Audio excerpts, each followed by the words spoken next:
What is going on, everyone? And welcome into the Voice of College Football's College Football After Dark, right here on the main channel for the true After Dark edition.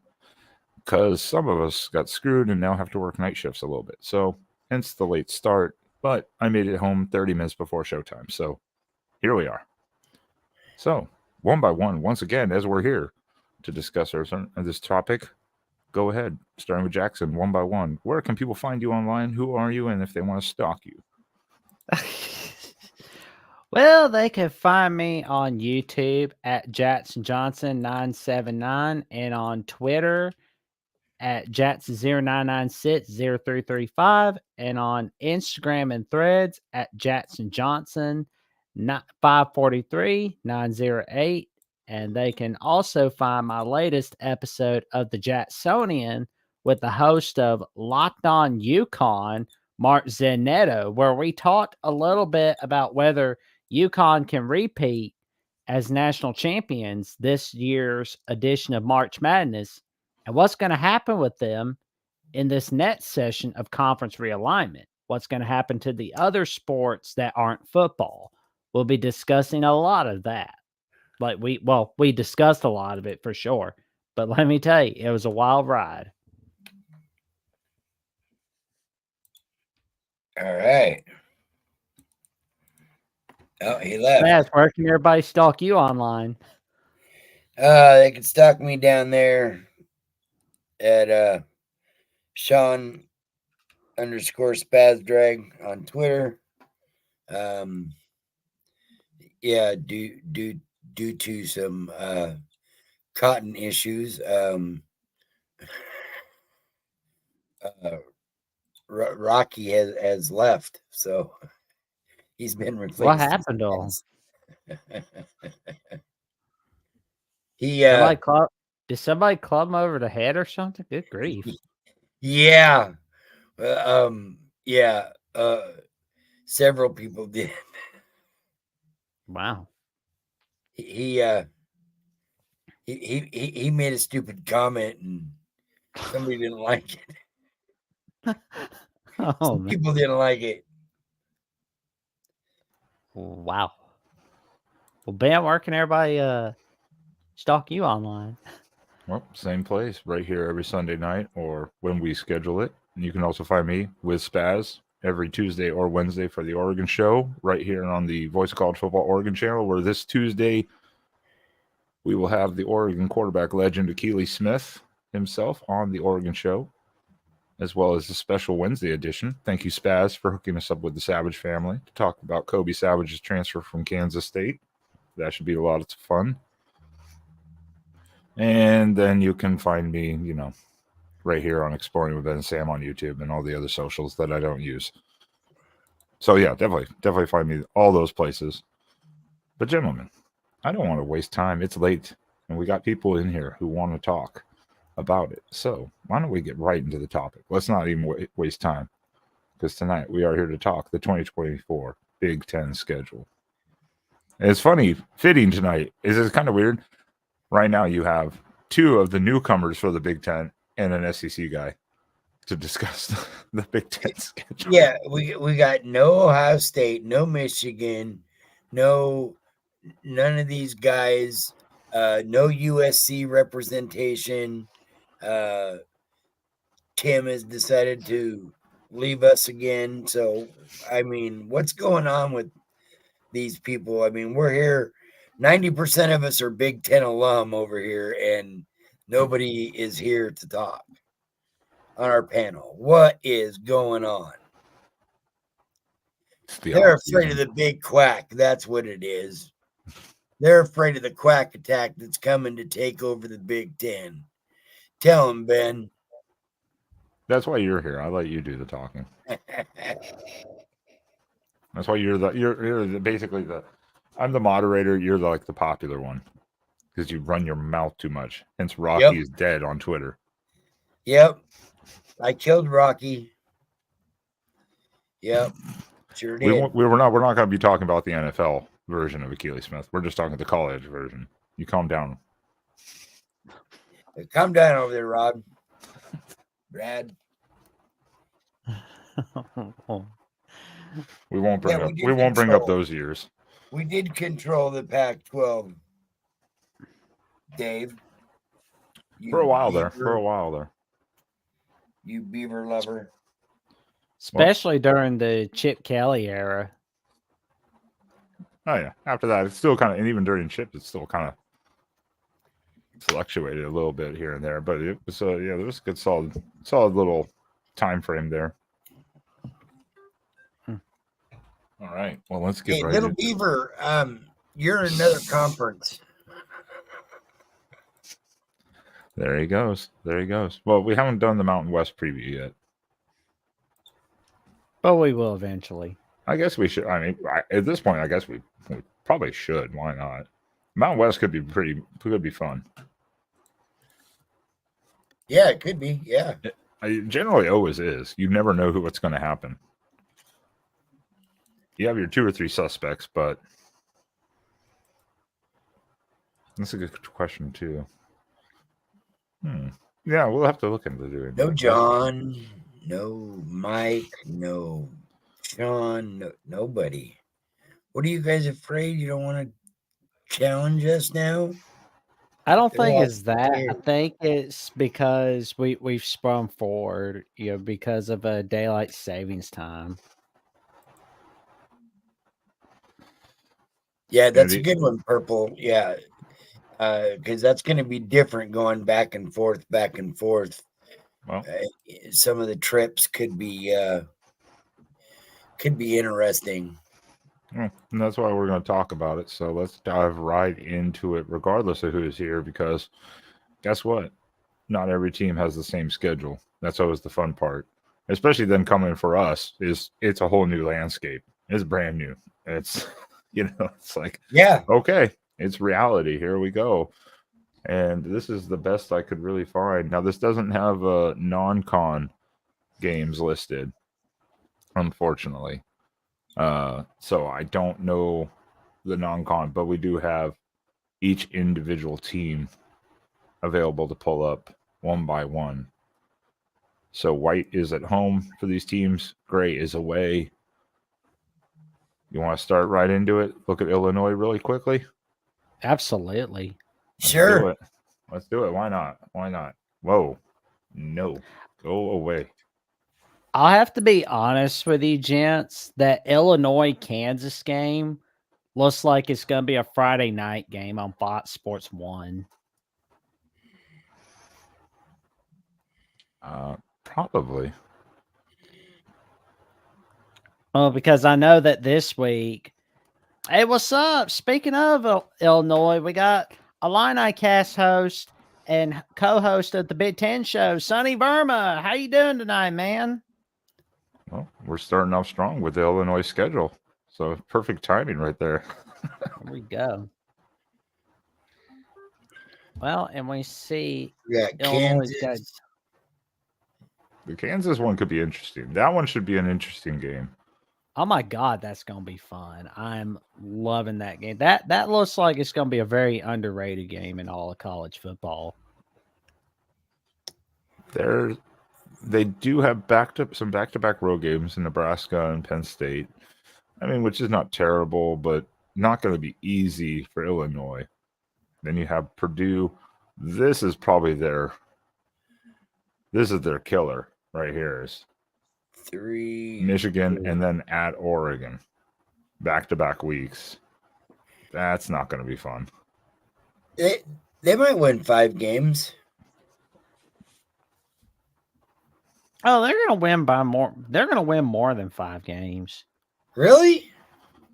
I mean, yeah, I mean they don't have to play. I didn't play Ohio see the State. other part. Yeah, they don't have to play Ohio State. So that itself is 6, maybe 7, depending on how that Northwestern game goes. We don't know. Even Rutgers, Michigan State probably I could think be a that win. game's gonna be like the Peacock game, or it's gonna be on Big Ten Network.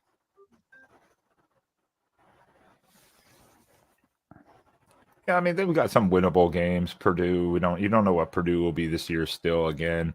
Will Nebraska really take it forward? Minnesota. Yeah, Minnesota, are they going to kind of bounce back? Michigan State, again, probably won't be good the first year. Then Rutgers and Northwestern, even toss-ups. So Is not BJ not Flack not still in terrible. Minnesota? This is definitely the worst part right here. Michigan and then at Oregon back to back. That's probably the worst part of their schedule. Yeah, their schedule doesn't look too awfully tough. Outside of they don't have to play Ohio State.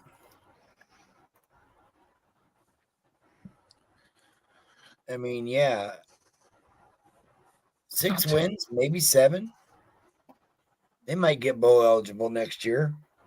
Would they win this last year?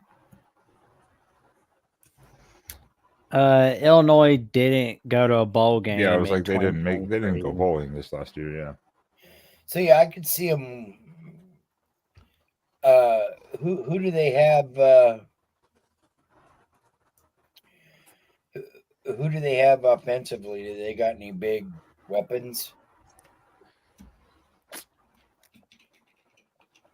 I don't know. Yeah, I'm not gonna lie. I'm not the most in-depth Illinois knowledgeable person, but just look at the schedule. They should be at least a bare minimum 6-6 bowl team, I would think, or something's gone horribly wrong. Now Sonny says 5-7. So well, this last year was they were 5-7. Oh, okay.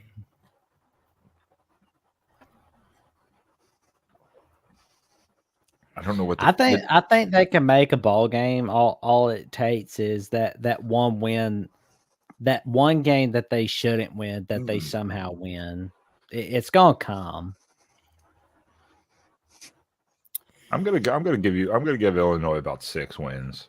Keep yucking it up, Roger. Keep yucking it up. Yeah, I know. I'm watching the chat and I'm like, the chat is just going off on Oregon Mount Rushmores and Roger Dodgers.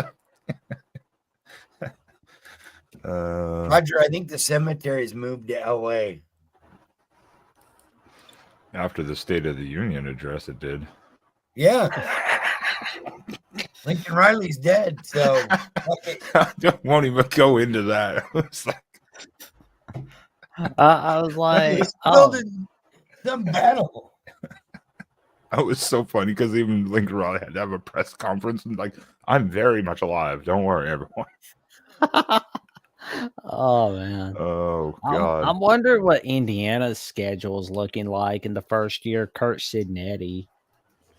Well, we've got Indiana next, and that's another good point for Illinois too. Is they don't have to play USC or UCLA or Washington, so their schedule is or Maryland. So their schedule is fairly reasonable. Like Sonny said, pretty manageable overall, I would say, compared to I'm sure what we're going to see from a couple other ones here. I will say though, if anybody's looking for a go-to on Illinois football and Illinois basketball, go to Sonny Verma from Illini Cast and the Big Ten Show. Indiana is going to be interesting though. What is Indiana going to look like this year? Yeah, new coach, new system. Yeah. Their actual non-con should be wins, you would think. FIU, Western Illinois, whoever the hell the Leathernecks are, and Charlotte 49ers. You would think those would be wins. In UCLA. Yeah. You would think those would be wins, but at UCLA, then Maryland, and then Northwestern. Okay. Yeah, I'm looking at Indiana's schedule. Their first 6 games look pretty winnable. It could easily go 4-2, maybe 5-1 to start the year. What network is Indiana UCLA going to be on? Like, I mean, surely that can't be the CBS Game of the Week or NBC. Nah, it'll probably be on the Peacock or. Oh God, who knows? Or the CW. Well, I mean, maybe have it on like Paramount Plus where SpongeBob and Patrick call the game. Oh, yeah. God. Oh my God. Slime game. or But like put it on Cartoon Network or something. again, their actual non-con should be. I mean, you would think they should be wins. If they were to lose to someone like FIU, Oh God. I think Indiana would wrap up the season in their opener. They play Michigan State and Michigan back to back. Oh man. I mean, Indiana, brutal. Michigan Look at State. that, brutal. Nebraska, looks like Washington, Michigan State, Michigan, Ohio State. Okay, Indiana, Michigan State looks like a Fox Business Network game. Fuck no. All I know is that's a brutal run. The good thing for Indiana is like the sense of Nebraska, Washington, and Michigan itself. They host those three. They just have to go to Michigan State. Oh, but wow. At the same time, it's not going to be fun, I don't think. Yeah, it's still a gauntlet. A 5-game gauntlet they got to run through. They are lucky they have the bye before that and then the bye after that before Ohio State. But the bye is not going to help them a whole lot, I don't think. No, after Michigan beats up on them, then they get a week off to recuperate their lickings and then have to go to Columbus. Yeah. Well, I mean, I don't really think we can really judge Kurt Sidnetti on his first year. I think we could judge him a little more on year 3, year 4 at Indiana. We'll know more about the Kurt Sidnetti era by that time. Yeah. But I will say, though, I'm kind of curious about Iowa's schedule because that looks tougher. But I mean, that Indiana-Ohio State game, I have a weird feeling Ohio State is going to, play down to them a little bit, and then they're going to win. Because it's like we always see that the week before the Ohio State-Michigan game, Michigan, Ohio State are having a close game with their opponents the week before rivalry week. I mean, I will say, like here, Indiana could be sneaky good with a new coach bump. Sneaky good as in maybe they could pull off one game, maybe they shouldn't. And I'm not saying like Ohio State or something like that, but I think year 2, year 3, the first year, you're going to see some sparks here and there, some highlights to go, okay, maybe this is the future. But yeah, the first year, Indiana is just such an unknown right now. It's really hard. Yeah. Well, before we get to the next team, if you are looking for top-notch college football information such as exclusive live streams, watch parties, predictions, betting advice, and insider looks in all college football, go to patreon.com/MarkRogersTV or become a YouTube member of the Voice of College Football. That was the shameless plug by Jackson. Well done. Well done. Thank you. Thank you, And I got the Jackson. solo layout pretty quickly, too. We're on top of it tonight. I'm telling you, we're on top of it. Yeah, we are. All right. Well, going in order, Iowa. Yeah. Oh, the Hawkeyes.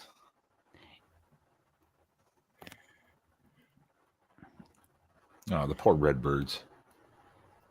Let's not throw the cart. Let's not throw the baby out with the bathwater on Iowa State just yet. Well, no. That's why I said the Redbirds, not Iowa State. Yeah, The they're. Redbirds. Yeah, Illinois State. Oh, Illinois State's gonna get a spanking.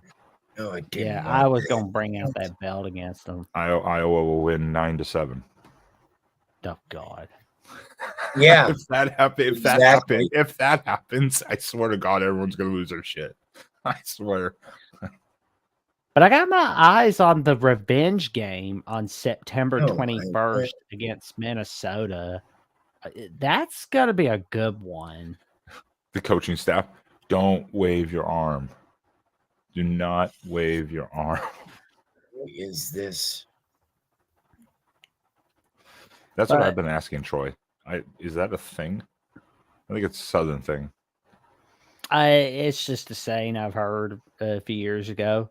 But yeah, the start of October looks really tough because you got to go to Ohio State and then you got Washington coming to your backyard. Yeah. This stretch right here is not going to be, I don't think, too fun because Northwestern plays Iowa ball too, and then Wisconsin should be improved. And then they have to go to at UCLA, which again we don't know what UCLA will look like either. So we're kind of like judging UCLA, thinking, okay, they're going to take it down, but you never know. That's not a fun little stretch. And with Iowa, they're one of the biggest losers from the divisions being removed. I mean, that's got to suck for Iowa because I mean, you can't just go, oh well, all we gotta do is go 9-3 and bam, we win our division. Yep. Nope. That is no go anymore. No. But luckily for them, they don't have to deal with Oregon or USC or Michigan. So that's a plus there. And there's no Penn State. And they host Washington. I think that could be helpful. And Wisconsin. So that could be helpful too. But I wouldn't exactly be calling Wisconsin an easy game. No. I'm just saying it's helpful to be hosting them, not traveling to Camp Randall. True. But that Nebraska game, the Black Friday game, I want to see if Nebraska is going to end their woes or if Iowa's going to continue beating them. But Maryland looks like a perfect track game for Black Friday. Yeah, Moose is wanting to see the backup on the schedule. He wants to go back up a little bit. You don't tell me what to do, Moose. Get out of here. Go away, Moose. We love Moose. Moose, cool dude. He contributes a lot to the voice of college football. I know. I like messing with him and Fanatic. It's not the worst schedule, but again, having Ohio State, Washington back to back is not fun. If I were making the schedule, Iowa would keep Iowa State, but I would make sure they have another Power 5 opponent as well.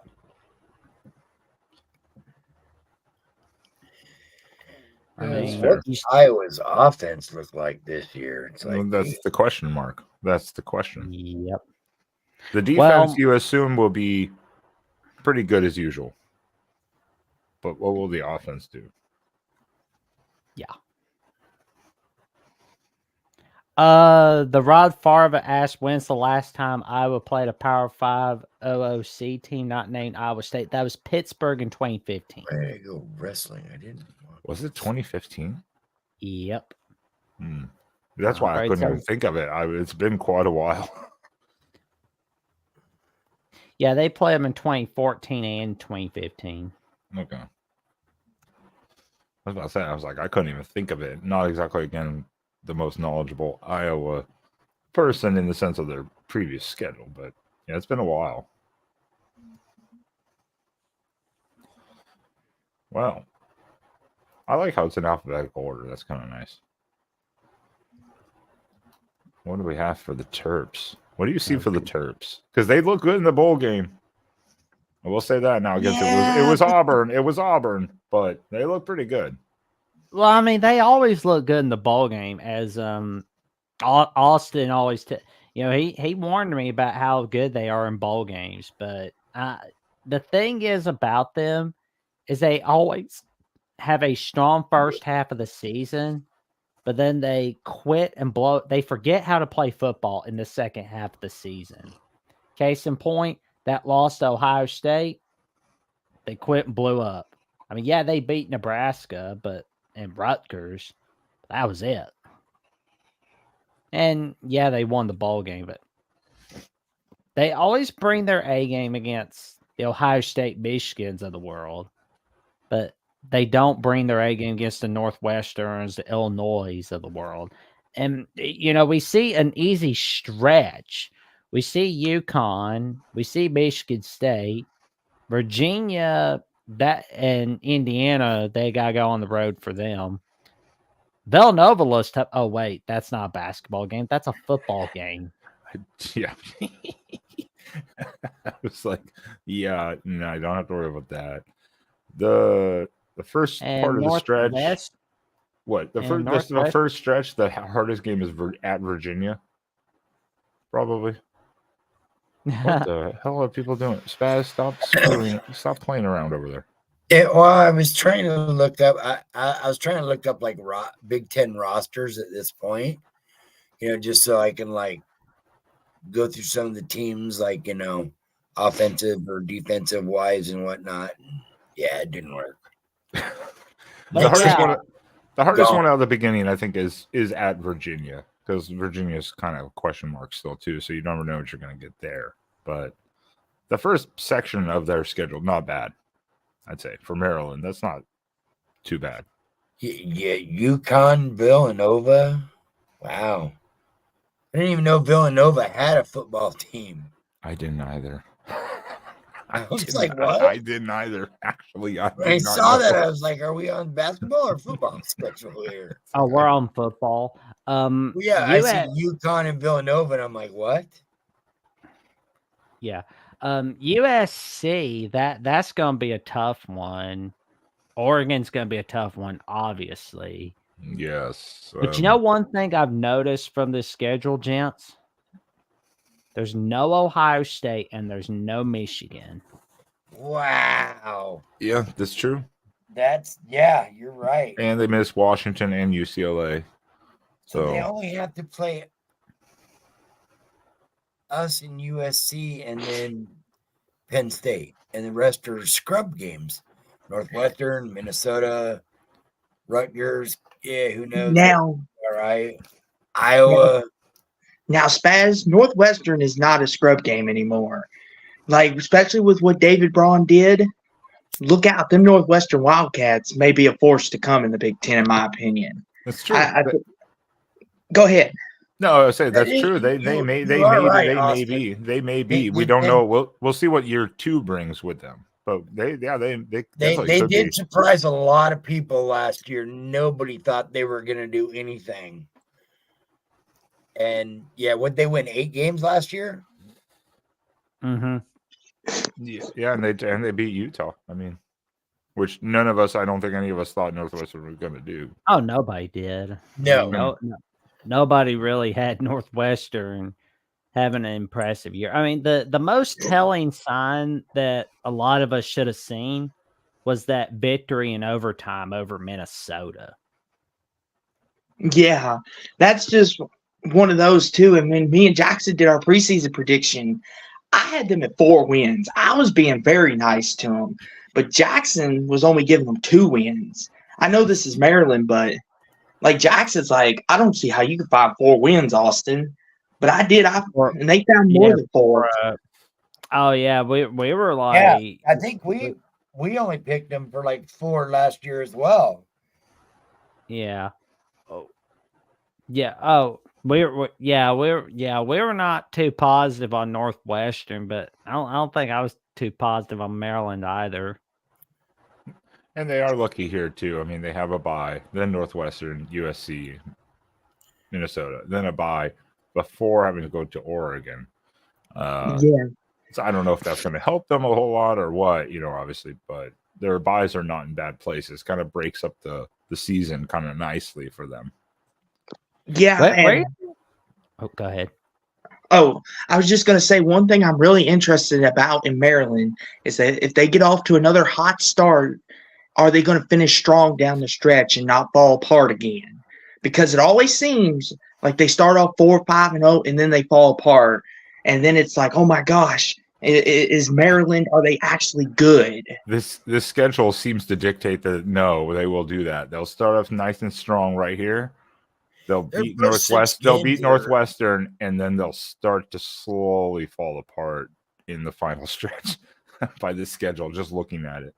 They could end up losing their last 6 games, starting with USC. Oh yeah,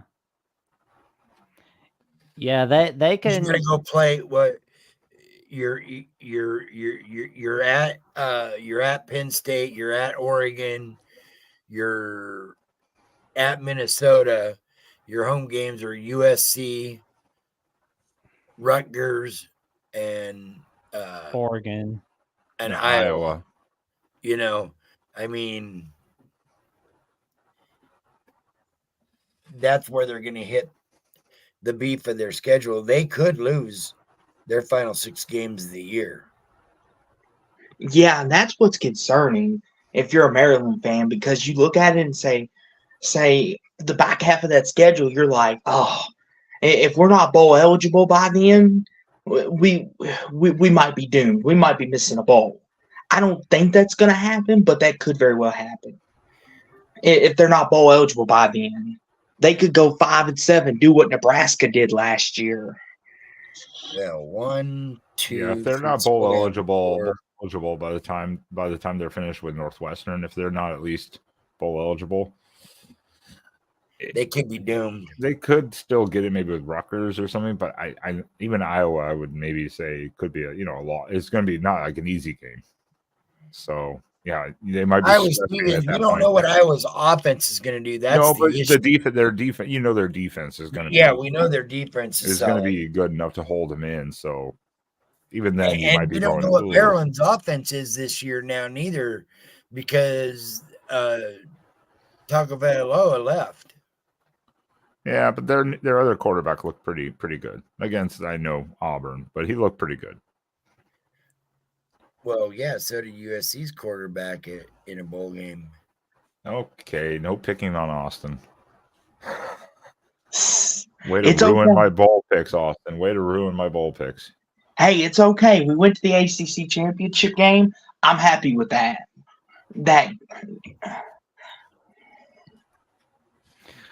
Well, we got the defending national champions. All right.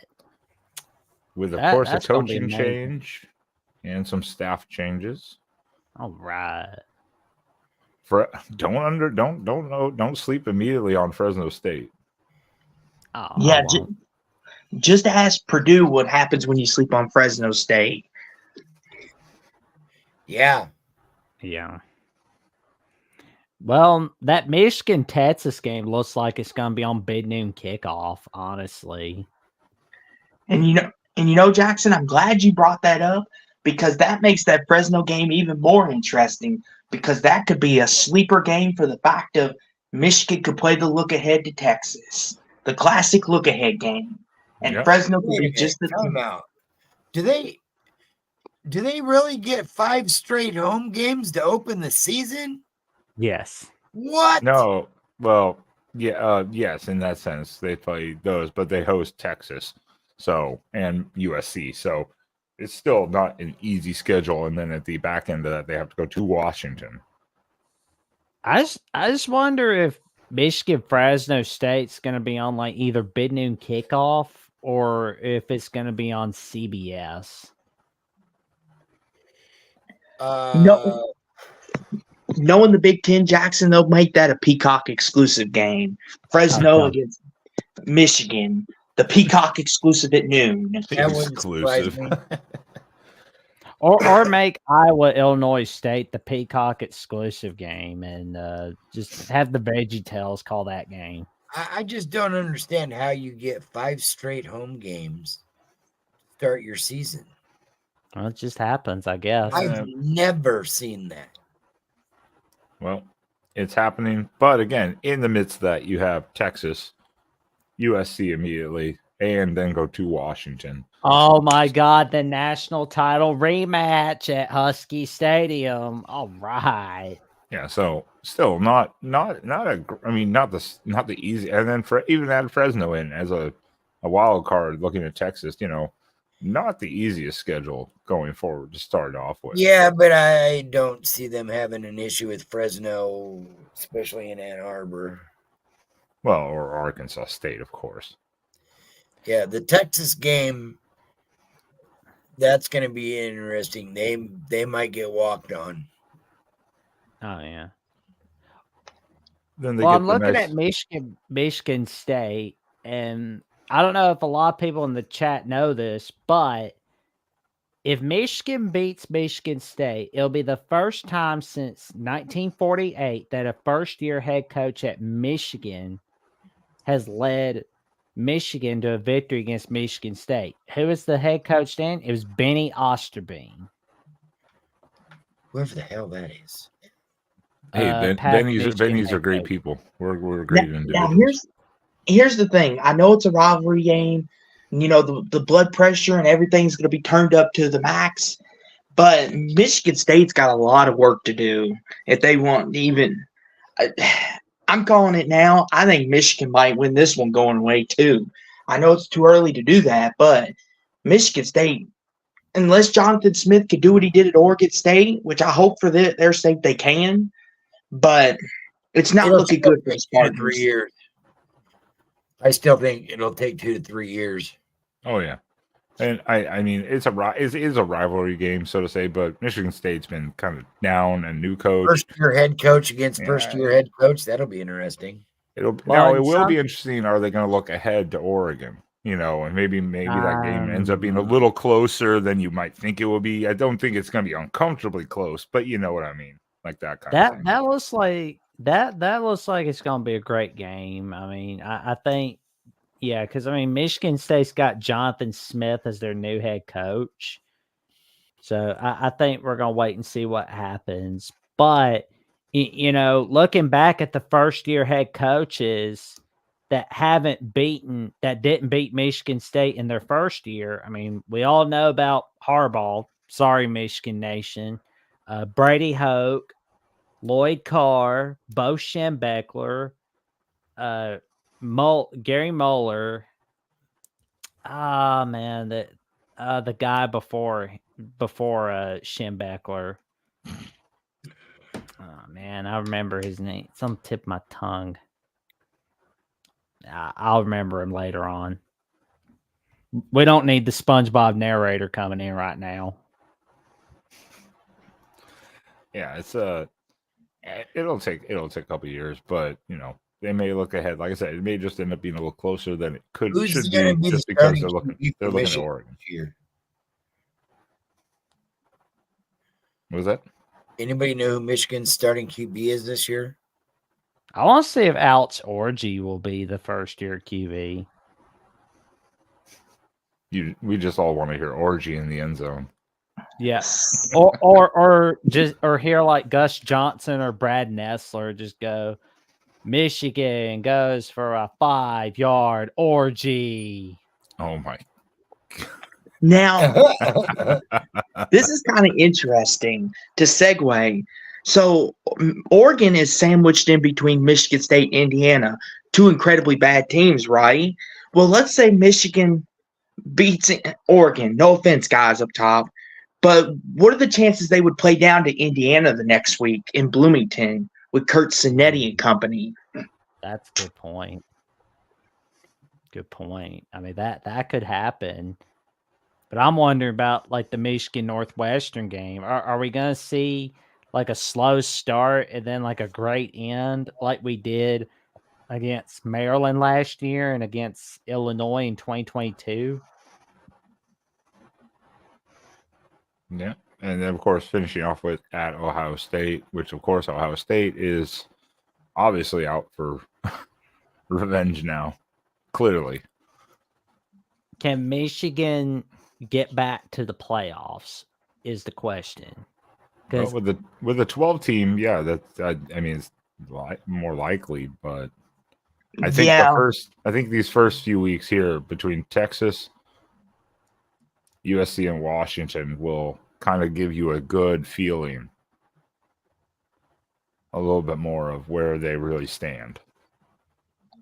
Yeah, you got to be. Go ahead. Go ahead, Austin. No, not to cut you off there, Jackson. I was just going to say, probably when the preseason, the favorites come out, Michigan will probably be at the top, next to Ohio State, maybe Oregon, for the 3 conference champions. And that right there would get you an automatic bye in the playoffs because of the new format. I'm thinking about that Michigan USC game because that's going to be the first conference game for Big Ten new kid USC. And I'm excited about this game. Like, will it be on Big Noon Kickoff or will it be on CBS? Bob called me Googs. Gug Lottie is talking about Bump Elliott. Oh, there's the guy. That was the guy before Bo Schembechler. Thank you, Bob. Appreciate it. I Yeah. wonder how USC is going to handle the weather too. That's going to be an interesting question. I know it's in Well, September, so maybe light rain, maybe not snow, but maybe light rain in September. Yeah, that's not going to be too bad in September. The weather there is not going to be too bad in September. No. That would be like a nice football day, probably. All right, let me see here. oh, we got Michigan State. Yeah, that's what I was going for.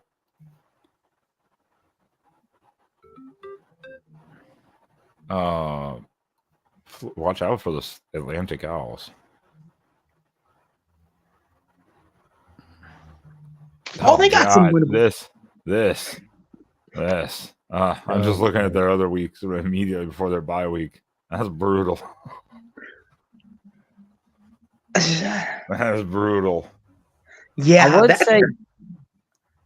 I would say get rid of the Florida Atlantic game, but you got Tom Herman coaching there, so I mean, oh yeah, and the first year, again, you don't know what Michigan State's going to be, but let's even give them that one. We'll just immediately just roll down to here, and we'll start there.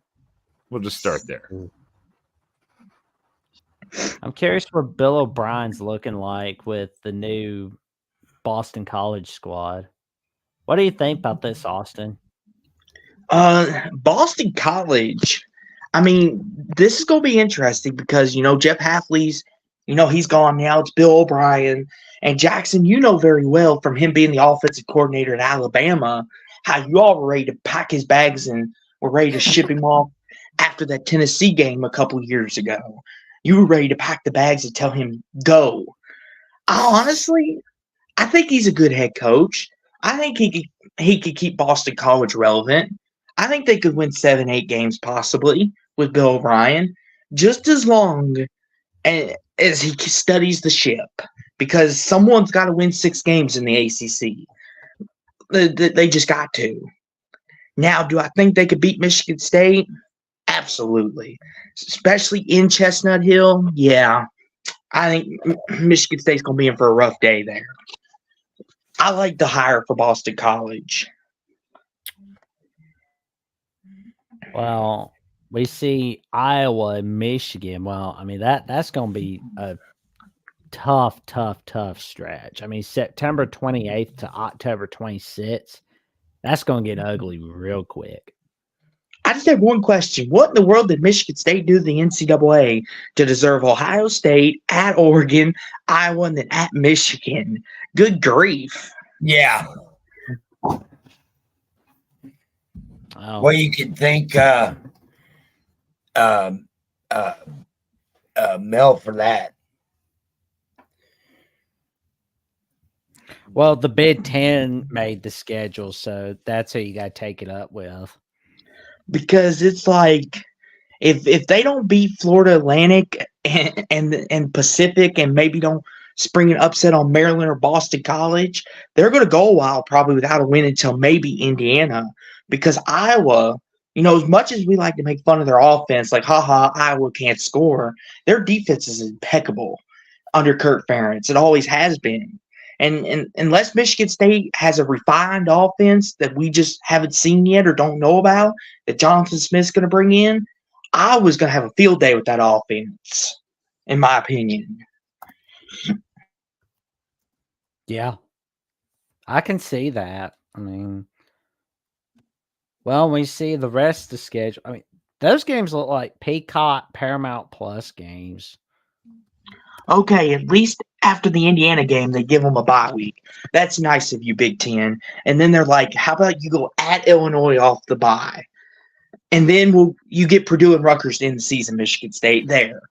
We'll throw you a bone. Try to win those 2 games. Let's help you out. That Michigan State Purdue game looks like a Fox Sports 2 game. You're just putting everyone on the most random networks that you can think of. Fox Business. Yeah, I mean, if you don't want to be on that network, don't be pitiful. Yeah. That's again. It's definitely this is their worst stretch. Having to Wonder if take they'll on. put. Oh man, like I remember Michigan State, Oregon being an amazing home and home from 2014 and 2015. Now it's just gonna be Oregon just taking them to the woodshed. And it really sucks to see, too. I mean, Michigan State went to the Peach Bowl a couple years ago. They were ranked going into the next year, and then now it's all falling apart. And it's just like, what happened, Michigan State? I mean, now fans are just ready for football season to be over and get to basketball. What happened is Michigan State lost their one good running back. Yep. That was pretty much it. And then someone got buttery fingers on a phone call. We'll leave it at that. But yeah, just looking at that schedule, that their ceiling for wins may be 4, and that's being nice. Maybe 4. And that's to be expected with a first-year coach. All the scandal that you lost a lot of players. Yeah, Michigan State got tucked. Yeah. That's why I left it. I left it at that. I was like, we're not going to go into detail about that. Lesson for everyone: don't be doing dirty business in the back room with your phone. Ooh, Minnesota, the team that got into the bowl last year off their smarts.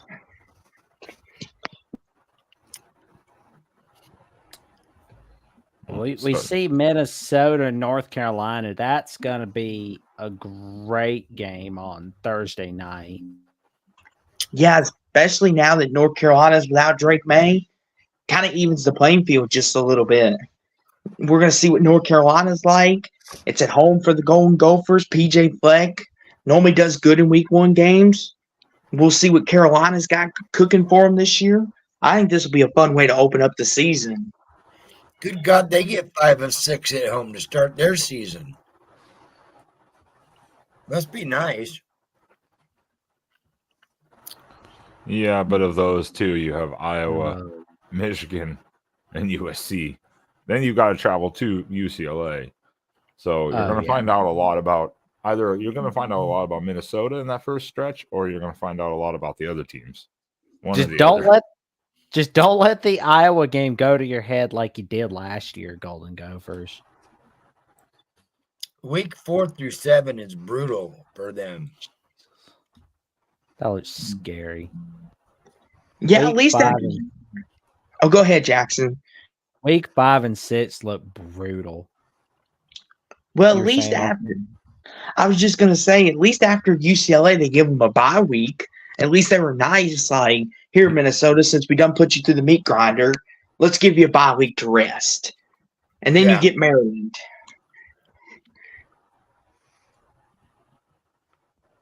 Oh, man. Yeah, because so if they don't go to a bowl game, is this it for PJ Fleck? Who are they gonna find better if they fire him? Like, that's what I wonder. Yeah, I don't know. I don't even have an answer to that at this point, because obviously we don't know what's happening around with the other teams. But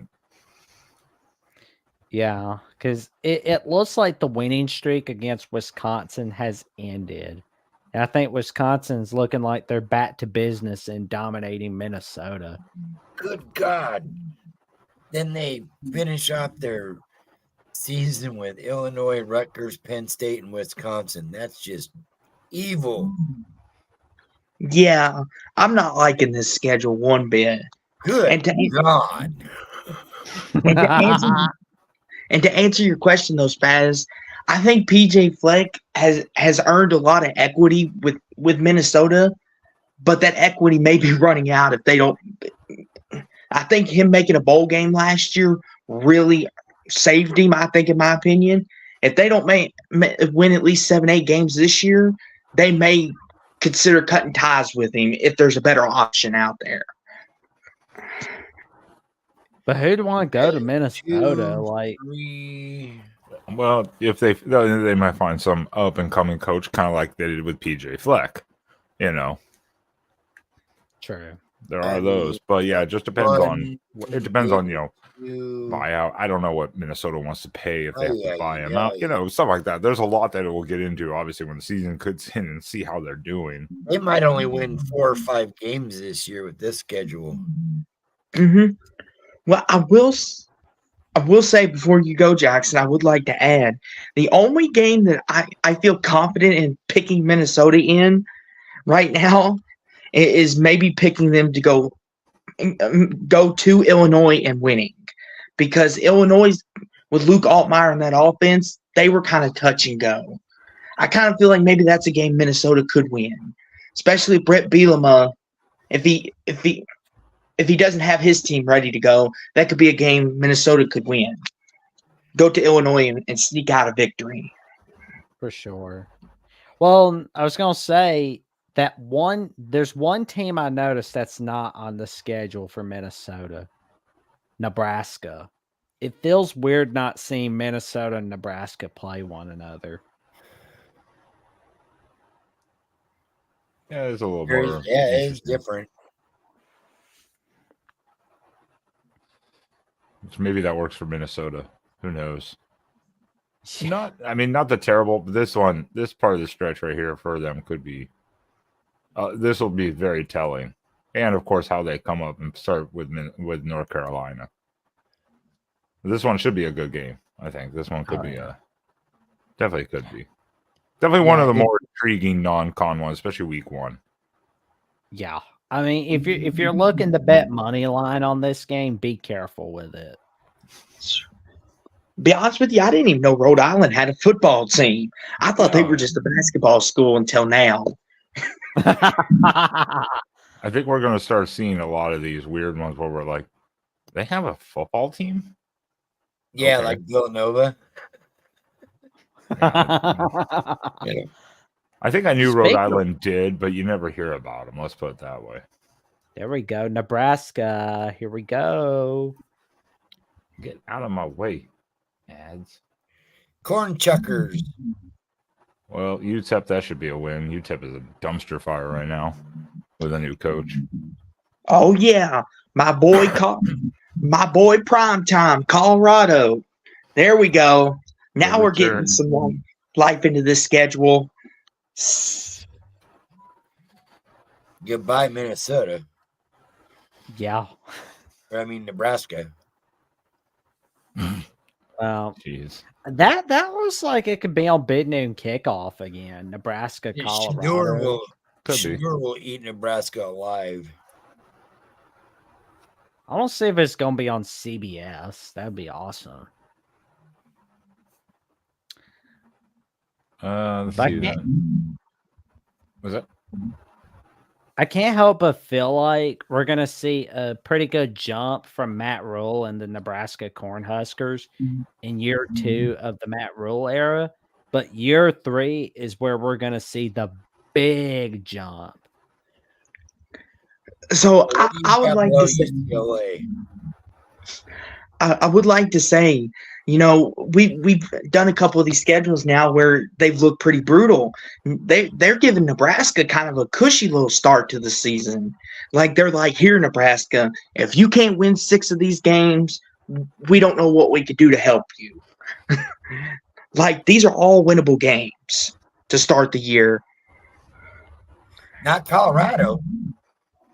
Yeah, not Colorado, but they could certainly win against Rutgers. I think they can go to Purdue and win. Illinois, it's at home.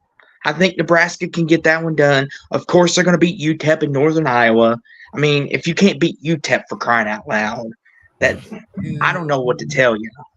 I mean, still, if they start at 5-1, Nebraska would have to feel pretty good, pretty damn good. Well, they got Indiana, so that's a win there. But that back half is really scary right there because you got to go to Ohio they're State. done. They're 5-7. No, they're not. Don't throw the baby out with the bathwater, Spaz. Oh, come on. Here's the thing. You got 1, 2, 3, for your last 5 games, you'd be lucky to go 1-4. Good grief, man! Like we're not going to expect you to have Big Ten title contention, but at the very least, we do want to see you go 8-4 or maybe 9-3. I mean, those last 2 8 wins in that schedule, Jackson. Come on, you gotta be a realist.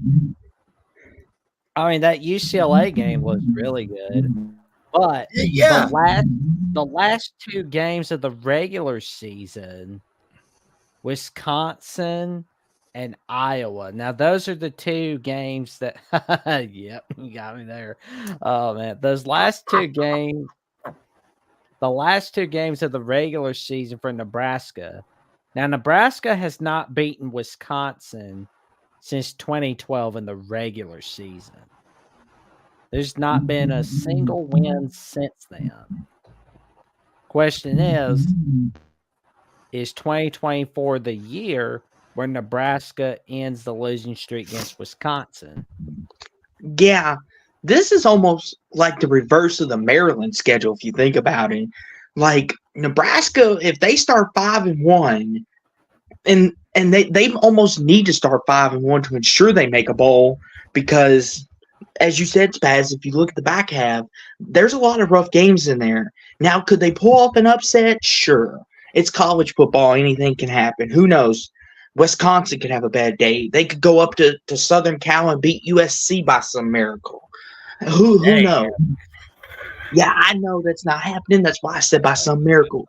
But if they start 5-1, all they need to do is beat Indiana off the bye. If they can do that, they will be 6-1, and Nebraska fans can celebrate. And then maybe they can go to even say split the Wisconsin Iowa, like 1 win, 1 loss, maybe. And boom, they're 7-5, which is a hell of a thing for Nebraska after this long, it seems like, or it feels like, anyways. Well, after Nebraska, we got the Ohio State Buckeyes. I mean Northwestern. Sorry about that. Sorry to underestimate you like that again, Northwestern. Didn't mean to slight you. But we got the Northwestern Duke game on September 7th. That kind of looks like a Fox Sports 1 game, to be honest, or a Big Ten Network game. I'm looking forward to Duke Northwestern. That's going to be a fun game. I know it's not the sexiest game, but that's going to be fun, especially with Manny Diaz and Duke, see what they bring to the table. And if David Braun and company, if they could bring what they had back, this is going to be a fun game. I'm looking forward to this. Man, well, and I see these guys are cracking me up over here in the side chat. Yeah. Well, I see Washington's first conference game as the new kid in the Big Ten will be against Northwestern. Man, the commissioner must really love Washington. Mm-hmm. They did Northwestern okay. I'm looking at the schedule. They gave them Indiana at home. They got to go to Maryland, Wisconsin, at Iowa, and at Purdue, and then off, and then, oh, good Lord. Well, why are these? Shut me up, quick. Site city to be determined. Yeah, I know. I don't know why on this one is site and city to be determined in all these ones. Do they not have a home stadium this year? Or They something? do. I believe their stadium's getting rebuilt. Okay. Oh, okay. I was like, yeah, why is this one? I was like, okay, that makes more sense then. They start off with such a nice schedule, and then the Big Ten's like, whap, you get Michigan and Ohio State back-to-back weeks. Yeah. Like, good luck. Yeah. I mean, their stadium's getting rebuilt, but they still don't have a place for their home games. I mean, I would say put Northwestern Illinois in Wrigley Field. Like that can get people. Yeah. I mean, you want people to watch you, put it in Wrigley Field. Yeah, not the worst schedule. Obviously, this back half that's pretty brutal, but not the worst of schedules. Oh, that's right. I forgot. Northwestern, Ohio State's gonna be a Wrigley Field game. So I kind of wonder what's gonna happen, because I know Kansas is having their home games. Like part of them is gonna be at the Chiefs Stadium, and the other part's gonna be at the Major League Soccer Stadium. And Northwestern could do a deal where they go to Soldier Field for some of their games. Yeah, like, that's what Troy is saying over here, that they're going to be playing some in Green Bay as well, maybe. Oh, Hey, neat. put some money down and be like, "Hey, Chicago, we're going to buy your stadium for the next few Saturdays." That would Maybe. be a huge win. Well, let's keep this show rolling because we're getting through it. We're getting through it. Oh, there we go. We're almost Oh, we got- there. Oh God, that non-conference schedule of Ohio State. Ugh. Jackson, Yeah. just don't even look at it. Don't even look at it, good buddy. Try not to. I mean, good grief. I mean, I understand why it has to be this way, because it's the Ohio State Washington game had to go away because Washington was joining the Big Ten. So They had to Yeah, They had to fill it somehow. yeah, I mean, Ooh, I just don't want to see this be an every year thing, because look, you're a blue blood. Schedule like it. That's all I ask. that say game that for at all Yeah, blue Alabama. I say it for all blue bloods in all of college football. I know, because I remember last year you were like, I'm even getting tired of this Louisiana Monroe in week 10. Yeah, because those games suck. I don't like them. They suck. Yeah, that if ring. you're a blue blood and you have to schedule a non-conference game in week 10 or 12, you don't deserve to be a blue blood. Well, I think we can give Ohio State pretty much. We'll go past the first bye. We'll go out of their non-con, and we'll just look at their schedule because I'm pretty sure they're going to be undefeated at that point. Yeah, the at Oregon game, that's going to be really fun, especially since in 2019, Oregon went to the shoe and beat the Buckeyes, handing them they're one of only 2 losses, I believe, that year. 2021. Yep. 2021, my bad. So I'm kind of interested now that we get the rematch. Let's see if Oregon can do it again this time at home. No worries, Rod. I saw the future non-conference schedules. I'm pretty happy with Ohio State's future non-cons. I mean, the good thing for Ohio State in this, they do have to play, of course, Michigan, of course, Penn State, and Oregon. Good thing for them is it's spaced out. They don't have any of those back-to-back. They put Indiana before Michigan. That like the quintessential trap game if I ain't ever seen one. Be like, they're Indiana. We'll beat them down. The week before Michigan, and then it turns out Ohio State escaped with like a touchdown win.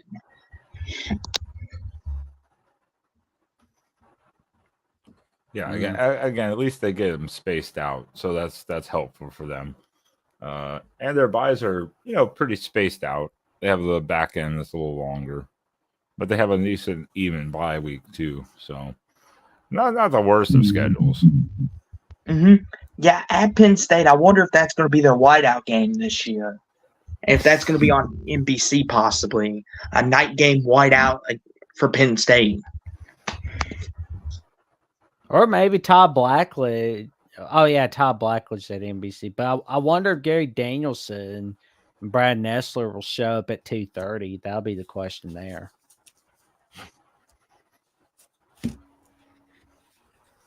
October 12th, Ohio State, Oregon's going to be a great one. But, I mean, October 12th is going to be a great day for college football, as a matter of fact, because you're going to have the Red River rivalry, Ole Miss, LSU, and you're going to have Ohio State, Oregon. So that's going to be nice. All right. Well, thinking of that. Oh, there we go. There we go. I have to move along to the first of the newcomers.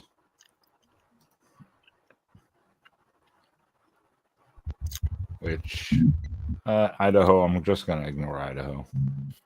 Boise State could be interesting. I mean, they could keep it close for the first half, maybe, like they did against Washington. First quarter, maybe. Yeah, Well, we Boise see State the always gives people problems. Oh, yeah.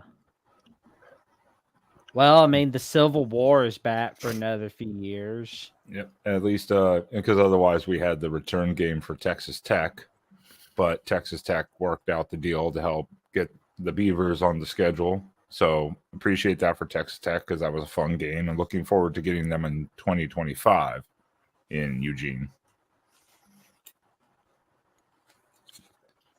That got Oregon UCLA does not have a home field technically. Yeah, I got a feeling that game is too violent. What are you gonna say, Austin? sorry to cut you off there, Jackson, but I was about ready to say, what's left of Oregon State? Like Dumpster fire. well, what's left of them? I mean, Oregon State. I mean, their whole refrigerator and cabinet's been cleaned, so to speak. I mean, Damian Martinez. That's about all they got. The running back. like I hope they keep this close for rivalry's sake, but looks like Oregon may have a field day with this game.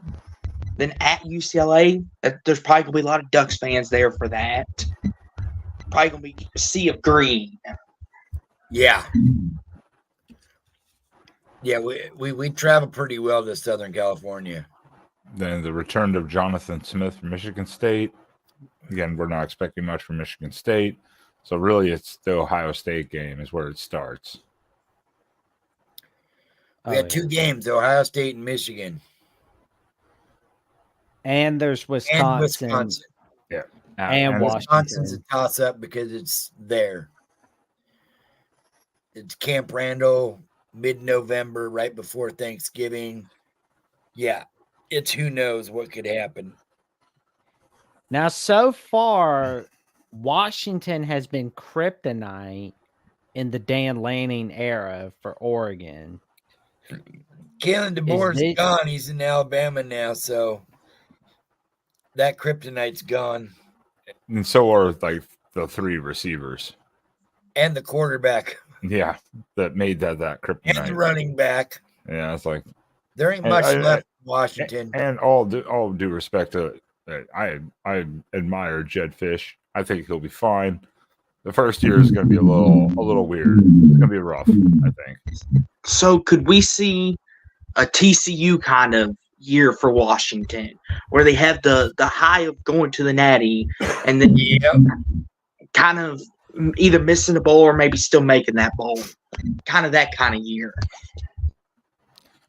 Well, it will be. I think they'll still be bowling, but it won't be the same TCU experience because, of course, a different coach and the lost production, and that's not on Jed Fish, So a little bit different than Sonny Dykes, but I think you're going to see you're going to see some drop off from Washington. I would have to expect.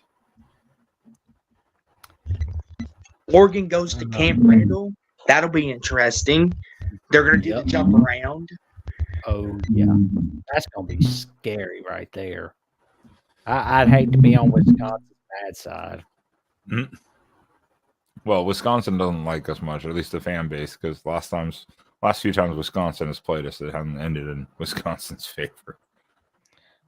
I wonder if Oregon Washington will be on Black Friday on NBC, or if it's going to be on CBS or NBC on Saturday for rivalry week on account of like USC Notre Dame. I wonder if USC Notre Dame will be on NBC. That game's Saturday. We don't have any Friday games this year.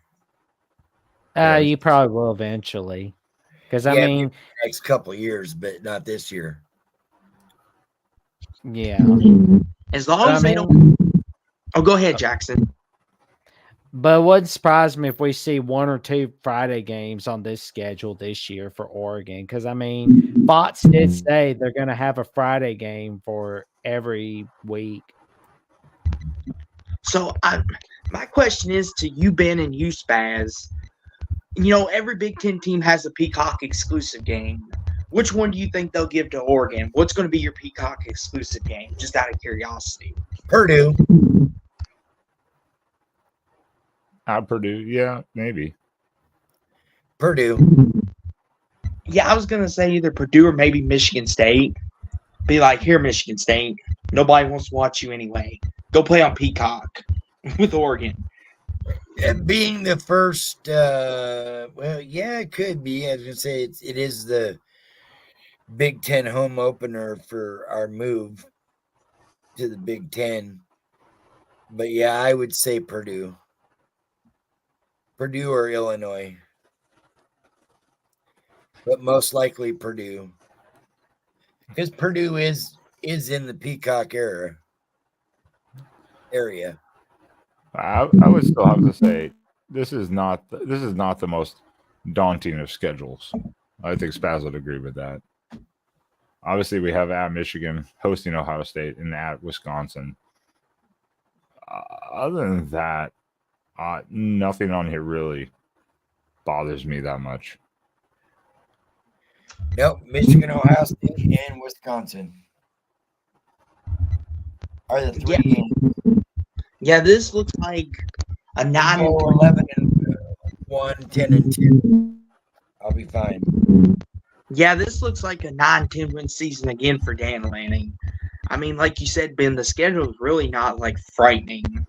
Other than Michigan, Ohio State, and then Wisconsin, and maybe you could throw a sleeper in there like maybe Washington, and because it's a rivalry game. Other than that, I think Oregon should be pretty good. The sleeper one is maybe Maryland, because you go at Michigan, then you're going at Wisconsin. Maryland's kind of in between. That one may be a little bit like, or Illinois even.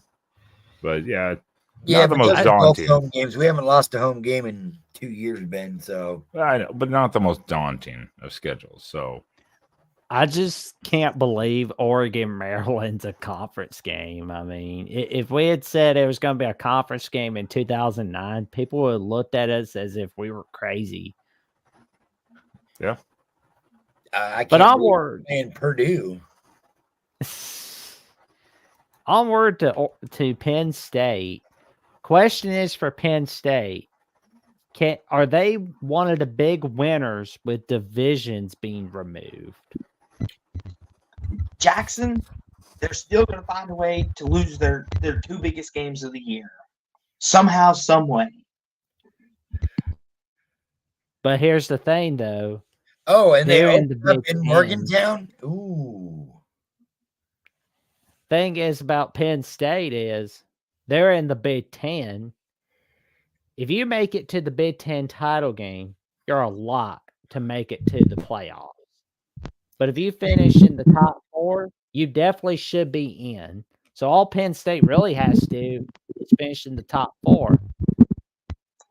Now, here's the thing that's interesting. You know, they go at West Virginia. I mean, West Virginia, we'll see what they are when the season begins, see how they play in that game. Was West Virginia's 9-win season an apparition, a fluke by Neil Brown? Are they legitimate going to be this good going forward? Obviously, they're going to beat Bowling Green. They're going to beat Kent State. I mean, at USC, that's going to be a fun game going up to Southern Cal. Then the bye week going to Camp Randall. Ohio State's going to be the big one. And then, of course, they got 2 bye weeks in between there. I mean, their schedule lines up really good for them. Yeah, but October 12th through November 9th looks like a really tough stretch.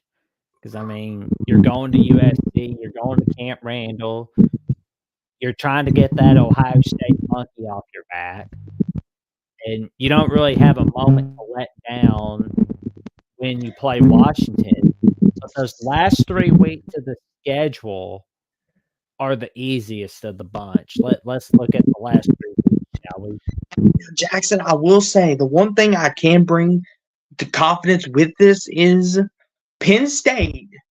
They very rarely disappoint you against their 2 non-big opponents, meaning Michigan, Ohio State have been their 2 big losses over the past couple years. So I'm not as nervous for all these other games. Even the USC game, I'm kind of like, Penn State, it'd be the Penn State thing to do to win those games. But then when they play Ohio State, Michigan, then it would be like, well, there goes Penn State again. And the bad part is I always pick them to win one of those games.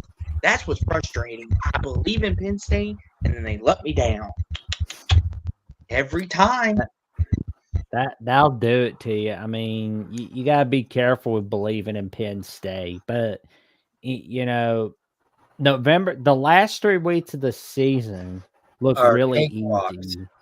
Because you got Purdue, you got Minnesota. Yeah, Purdue's not in the Jeff Brom era. They're not in that era anymore. They're not in the Joe Tiller era. Not anymore. We're still on wait and see mode with their current head coach in his second year. PJ Flett, Minnesota, we're on wait and see mode. And by the time Penn State plays Maryland on rivalry week, Maryland will be collapsing in the second half again. So it'll be a cinch for the Nittany Lions, who can't wait to be king.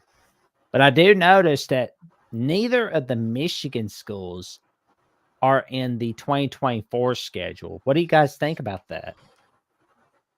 What? It's a little weird. It's a little weird not having either, but then they filled it with UCLA, USC, and Washington.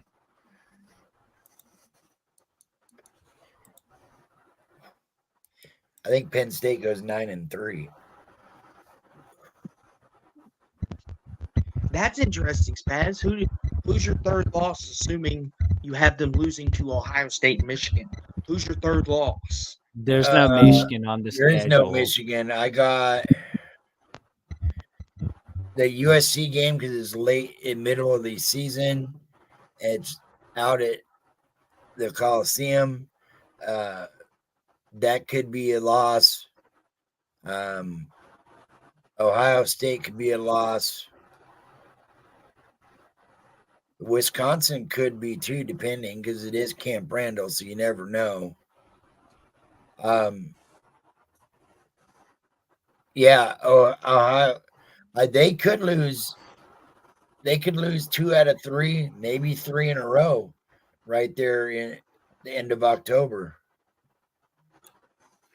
Yes, Jason O brings up a spectacular point about the Penn State Maryland football series, as they have a 42-3-1 record against Maryland. The 3 losses all time that they've had against Maryland is 1961, 2014, and 2020.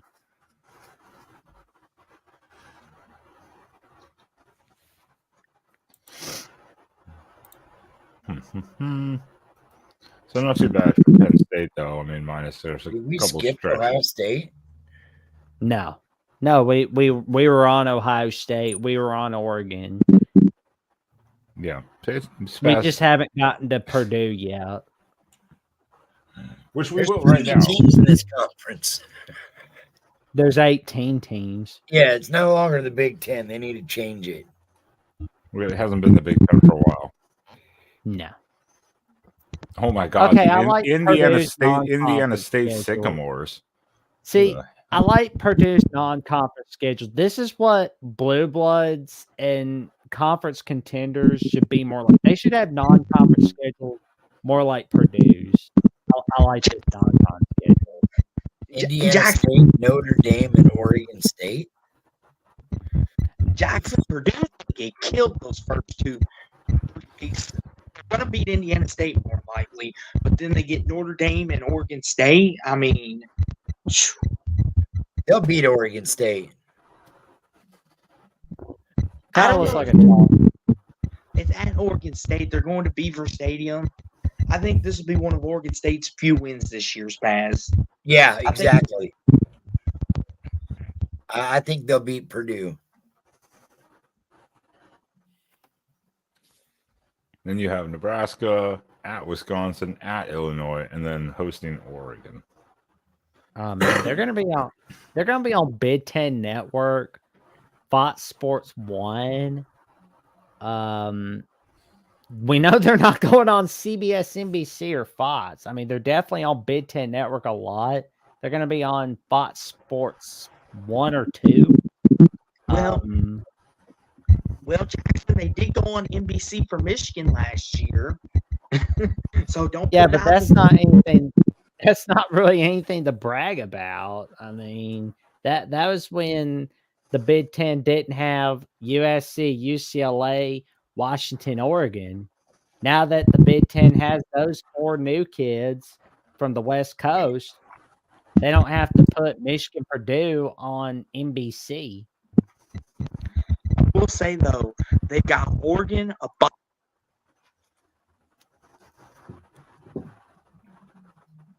Go ahead, Austin. hide your children.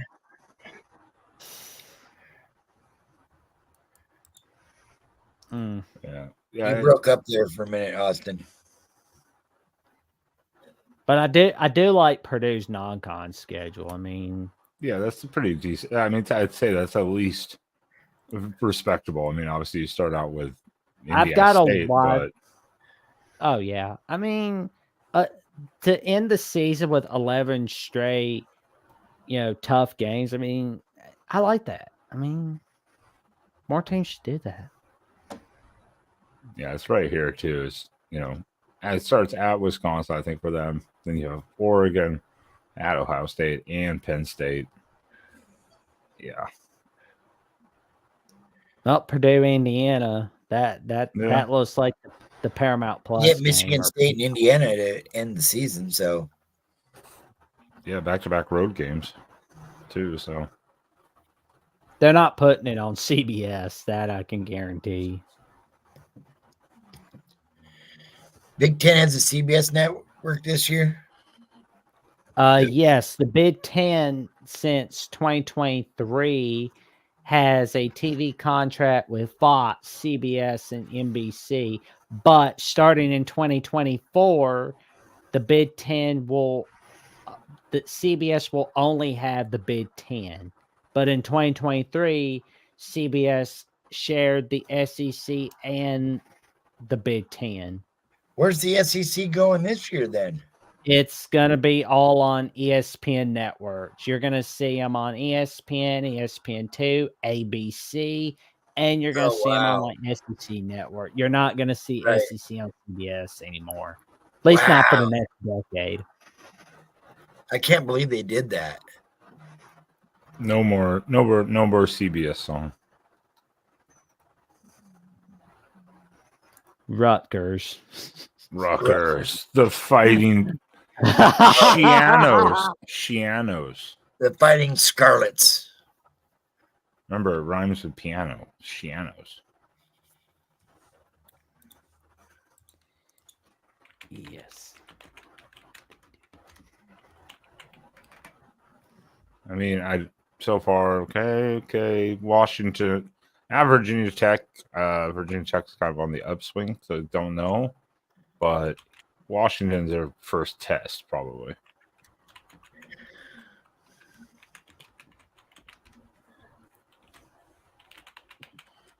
God, they have to go to USC.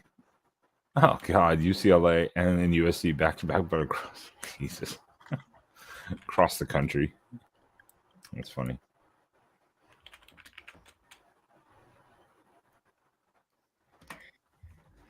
Moose, you're on drugs again, man. Lay off the crack, man. Nope, we lost Austin again. JJ Oh, was Lord. not the best quarterback in the college. Rutgers, Michigan State. Oh, God. This side chat. That's why I tell you don't look at the chat sometimes.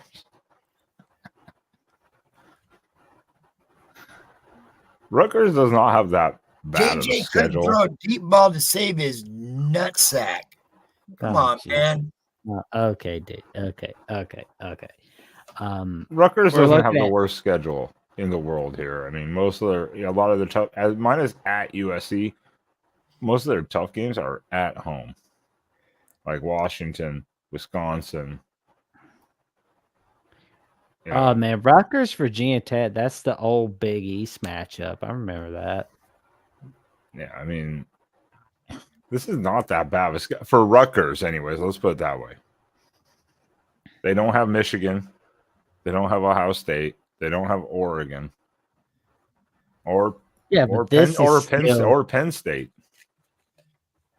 This is still pretty scary. I mean, November, not so much, but September and October look pretty scary for the Scarlet Knights. October is going to be very telling. I will say, yeah, October is going to be very telling right here. And oh man, put the Rutgers UCLA game on Cartoon Network or something. Yeah, at Virginia Tech's going to be an interesting game for Rutgers as well, because Brent Pry, he really turned around Virginia Tech later in the year, and they turned out to be a good team.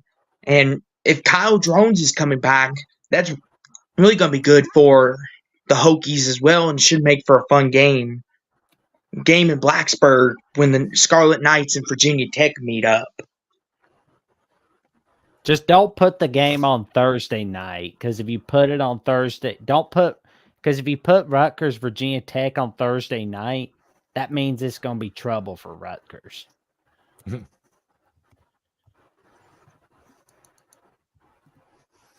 we're going to learn. And I'm also interested. No, you're good. You're good. Go, Austin. I'm sorry to cut you off there, Ben. I was just going to make a quick point. I'm kind of interested to see how Rutgers is going to handle going to USC, going to Cali. See how some of these newer teams handle going out to the West Coast and playing on a different time zone, especially as we get later in the year. Yeah, no, yeah. This is the stretch right here from I mean, even at Virginia Tech, this first block right here is where you're going to find a lot out about Rutgers, I think.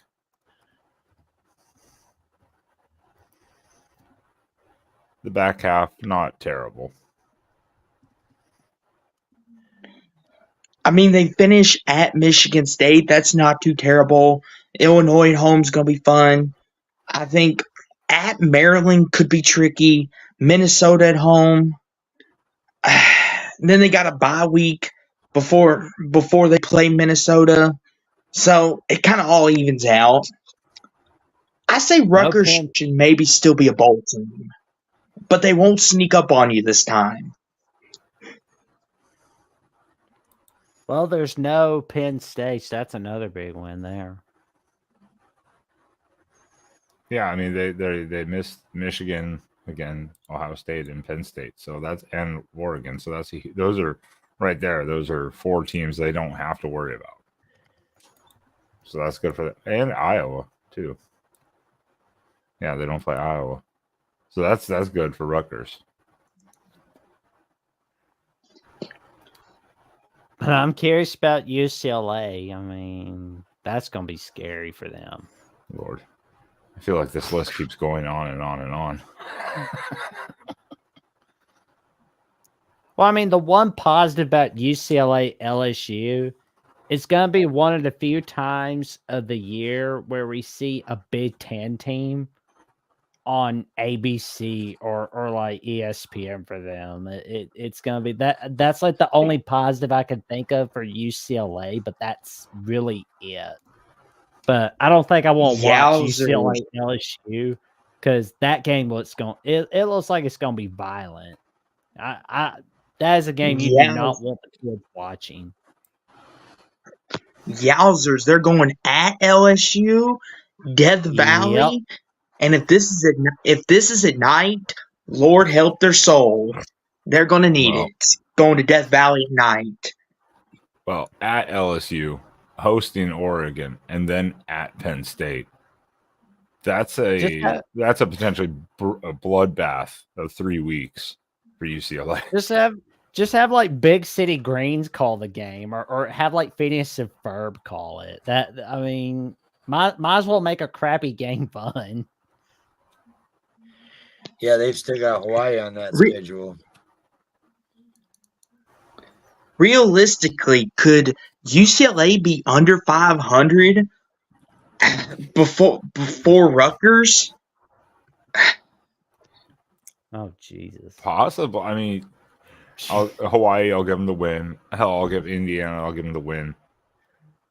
I don't even. And I'm not then even these that three, confident yeah. that Indiana's gonna be a win Yeah. for UCLA. I'm saying I'm giving them that win. I'm saying then these 3 There weeks. is no Hawaii game. Yeah, there is at Hawaii. Hawaii canceled their season. Oh, did they? So this Yeah, one's still they not don't have updated. they don't have enough players for a team. Oh, so I don't know then what they're doing with this one because that's August 31st. That's week 1. They probably just didn't get a chance to reschedule anything. Or it hasn't changed yet. Maybe they just haven't done it. That's until why they we're haven't not updated. playing Hawaii, because they don't have a team. Yeah. They- Well, they so this canceled will their probably season. update. This will probably update them later, but we'll just give them that because whoever they replace Hawaii with, which they probably will, they'll figure it out. Will probably be a no-name, whatever practice scrimmage for UCLA. So we'll give them 2, but these 3 weeks right here, you're going to learn a lot about UCLA in these first 3 weeks. I don't see, after the Indiana game, I don't see maybe Nebraska. Oh, and then they get Fresno State at the Is it- end. What? Why? I guess they had to fix scheduling, so that's why they put Fresno at the end. I don't know. That's kind of weird. Yeah.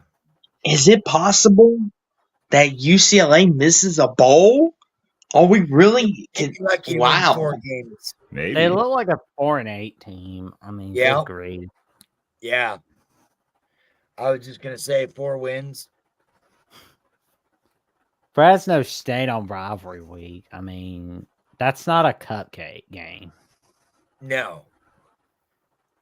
Fresno State, oh my God. Like UCLA's gonna be battered and brutal. They're gonna be badly hurt going into Fresno. That's They gonna ain't be have nobody scary. left after going through all that. Yeah. I mean, I say that on the bright side, there's no Ohio State or Michigan, so that's a plus. For them, yeah. Yeah. These 3 weeks though, right here are going to tell you a lot. These 3 weeks early in the season. Yeah, Jackson. And you're gonna, Oh, sorry, Ben. Go ahead. no, all I was going to say was like those 3 weeks because you all either see UCLA all of a sudden surprise people and or their fan base will continue to pack it up and they'll add more banners to their stadium to fill in the seating. 75 bowl season banner. Woo! Put it in the stadium. Oh, we got our friend Neil Campbell. UCLA has not beat Fresno State in like 45 years. Well, actually, it was in like 24 years. UCLA beat them in 2000. That's the last time they beaten Fresno. Oh man. Oh man.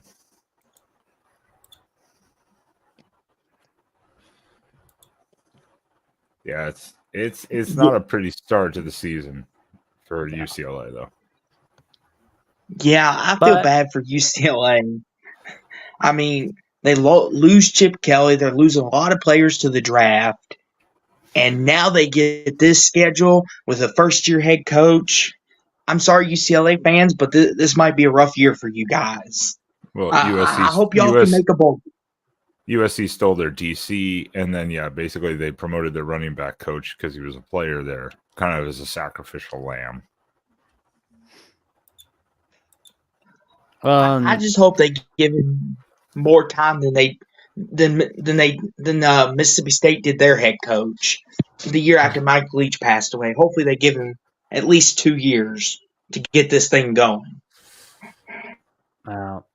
I'm not counting on anything positive happening for UCLA football because I mean, if they had an inability to read the room on Chip Kelly the day after they lost to California 36-7, there's literally no hope for that football program, really.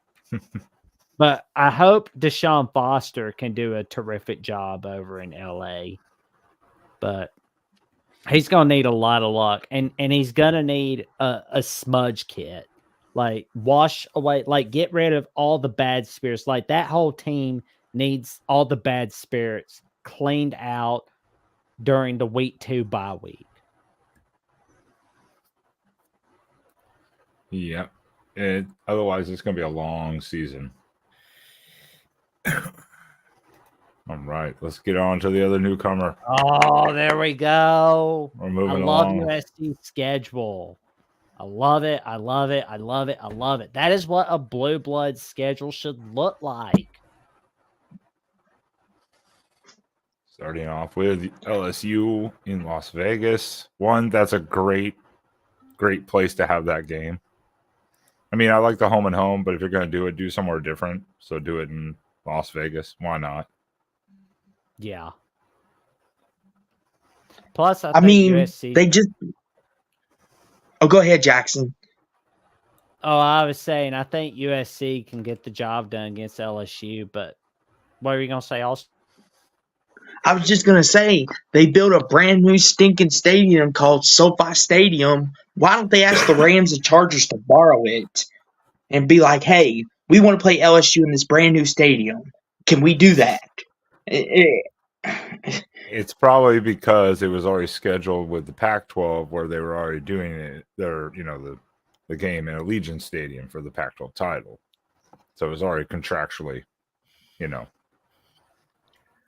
written up. I'm assuming that's probably why. I mean, Poor USC. USC will be fine. I mean, they'll be fine. I mean, the September slate is tough, but the October slate looks pretty easy. But let's look at the November slate, shall we? I see 3 losses, 4 losses. 1, 2, 3. Where do you see 3 losses? LSU, Michigan, Penn State, probably. Yeah. Probably Washington. Well, no, that could be a toss-up because you got 2 new teams and new quarterbacks. But they're not going to beat Penn State. They're not going to beat LSU. They're not going to beat Michigan. USC is not that good. They got a little bit better, but not to face that gauntlet. Well, we're going to see their defense. They actually did hire a DC who showed that they actually can play defense. So, but can he turn that team? Can he turn it around that quickly too? Yeah, I guess is the question. And Spaz, if Miller Moss plays the way he did, like against us in the bowl game, USC is going to be fine. They're going to win some games. And just to say this, I get it, Louisville. We're in the ACC. We're not the Big Ten, but our defense is not that bad. And the way USC did that with almost nobody on the roster, it gives me great confidence. They should be okay with this. But I do think, like you said, Spaz, bowl game, half the people were sitting out for both teams, probably. Yeah, Moss had a great game, but I don't have that much confidence in USC, in Lincoln Riley's abilities. That's fair. I understand that. Like, a lot of people are like that, and I can see why. Because, like you said, the gauntlet of the Big Ten is completely different than the Pac-12 or the Big 12 where Lincoln Riley came from. I can understand that, especially when you go at Maryland, you got at Washington, which they're used to playing. They go at Minnesota. That's a different environment. They got Michigan. I mean, they got Nebraska. These are all new teams that they're going to be playing. And then they got LSU, who's from the SEC, a rugged conference who plays defense. So yeah, I can see why you have USC losing so many games because there are a lot of losable games. And USC does have a lot of questions that haven't been answered quite yet. Yeah, I see. They could lose anywhere from 3 to 5 games, depending on what happens with Washington and Notre Dame at the end of the year. I mean, if their I think defense LSU. is I not think as good, I think LSU is going to be a win for USC. I think that can be a huge win for the really? Trojans. Yeah, I mean, we talked about how USC's defense was bad last year. Yeah. Good God, LSU's defense Yeah, was really bad. It's definitely it was hit and miss. Let's put it that way. It was definitely hit and miss. but LSU's got receivers too, and they've got a really nice quarterback that's coming right in behind Daniels. And their defense will be a lot better. Brian Kelly's not going to let that happen again. Yes, Spaz, I'm seeing in the.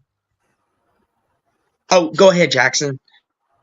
I guess we'll wait and see with this USC LSU game. I'm already looking forward to it. What are you gonna say? Oh Austin? yeah, we might have to put a little side wager on that there, Jackson. Sounds all right to me. I was just gonna say, Spaz. There's a lot of people in the chat that are predicting 8-4 and agreeing that USC is not very lucky this year. We even have one person say they could lose to Minnesota or Maryland or maybe Nebraska.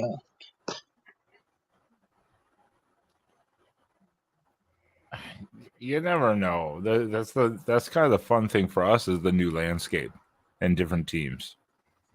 We're gonna find out real quick. Like who you're gonna find out. We've talked about it before with especially with the Oregon show. Is who is going to be the new team in the Big Ten that's going to be like our kryptonite, where we see them on a schedule and go, God, that team. You should beat them, but they're going to be that pain in your ass, every time you play them. Yeah, I wonder how USC is going to adjust to the time zones and stuff. Where when they go to Nebraskas and the Minnesotas, obviously they're not going to Nebraska this year, but years down the line, how are they going to adjust to those time zones, especially this year? Especially it'll be 7 p.m. Eastern time, but it'll be 4 p.m. in Los Angeles time. And then when they come to say at Maryland, I believe they're in Central time, so they could be playing that game at 8, but it'll be 5 in LA. How are they going to adjust that and then the weather? I don't think it'll be that bad. That's why teams have already prepared for that, to travel like an extra day early or something like that. Who LSU got?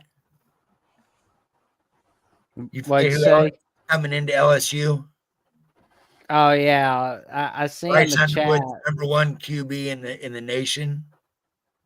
Yeah, he's the top. Yeah, he's the top recruit in 2025. Yep. No, he's playing this year. Oh, wow.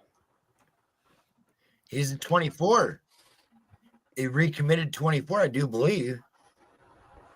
Or reclassified.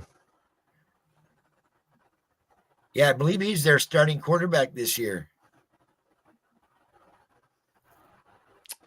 Well, we're going to find out, won't we? Well, we got our last 2 teams, Washington and Wisconsin. Yeah, Washington's going to be really interesting because are they going to have a national championship hangover like TCU did? No. Three and 9. The first 5 weights are easy. Well, Washington State, we don't know what I still don't know what to expect because at least Washington State actually held a lot of things intact, coaching wise and stuff too. So that could be a kind of and it's a rivalry game. Actually. Yeah, that could actually be kind of interesting.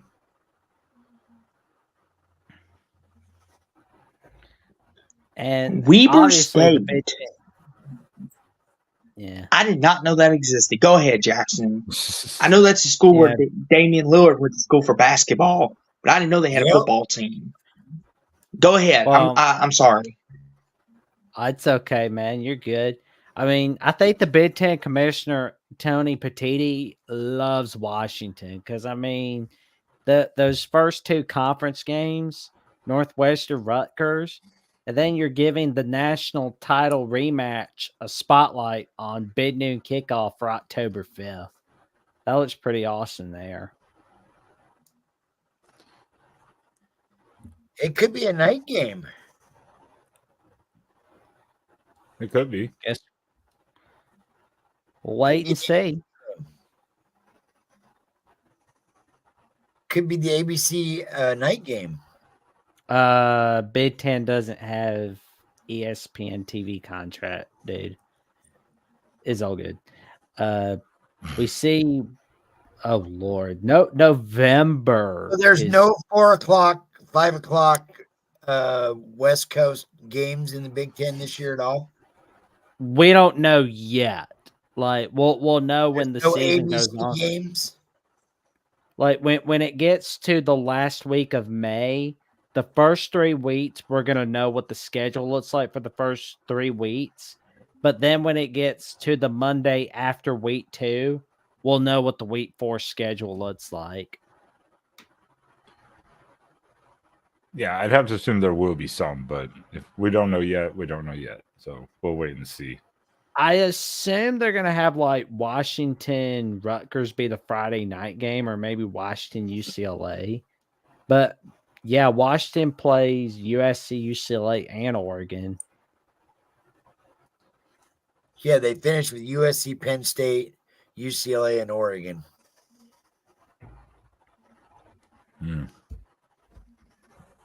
They lose. And again, Washington and Oregon have the same bye week before they play each other again this year. I was about ready to ask that. That too. I was like, how do you feel about Washington getting a bye week before they go to Autzen to play your team, the Ducks? We both have a but bye since y'all week. both have the bye week. Oh, go ahead, Spaz. Yeah, that's what I was going to. No, I was just saying. Yeah, we both have a bye week that week. Again, like we did this last year. Maybe they think it's better for both teams to get 2 weeks worth of preparation. And who knows, maybe game day will come make a visit again. I doubt it. I mean, Not I think for they're probably. That game won't be worth it. Washington will have too many losses by then. I think they're gonna go to they're gonna go back to Ohio State, Michigan, or they're gonna go to the Iron Bowl or Texas. Texas Alabama, Auburn, something. Yeah, something crazy.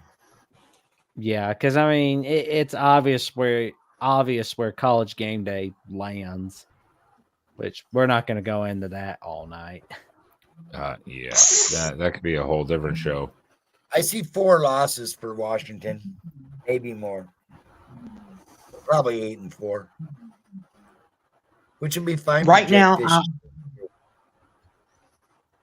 I only see 3, Spaz. I have one less than you. I only see 3.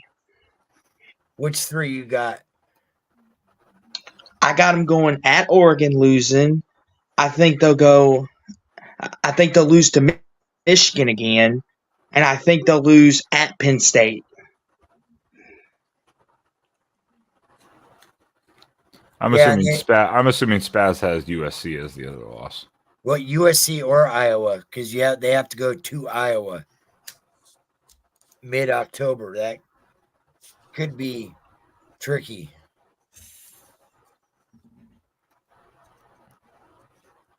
It could be. I mean, it could be. Ooh, there we go.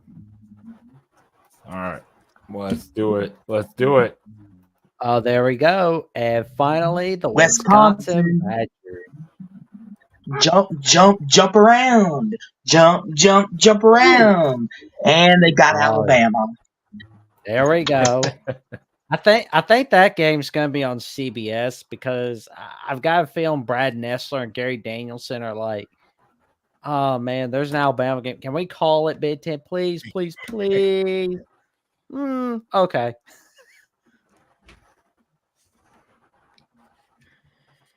Yeah, it's a good way to start, though. Alabama, now you do have a bye, but then you have to go to USC. So it's an interesting little stretch.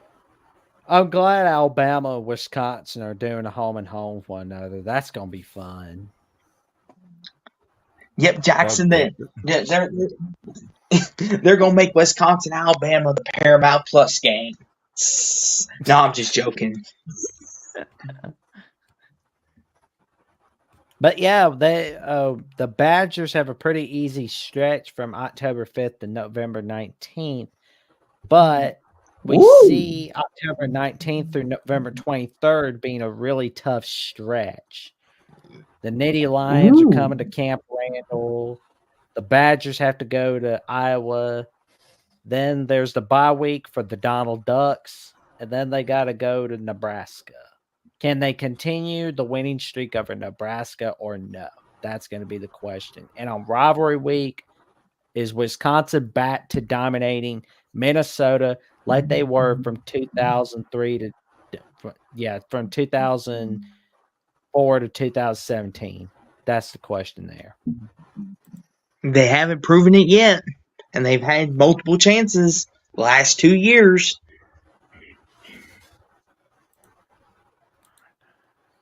8-4, 7-5, depending how things shake out. yeah, I mean, they're going. obviously, You got Alabama. Oh, go ahead, Penn Ben. State, no, Oregon. yeah. I was just looking at the schedule, going,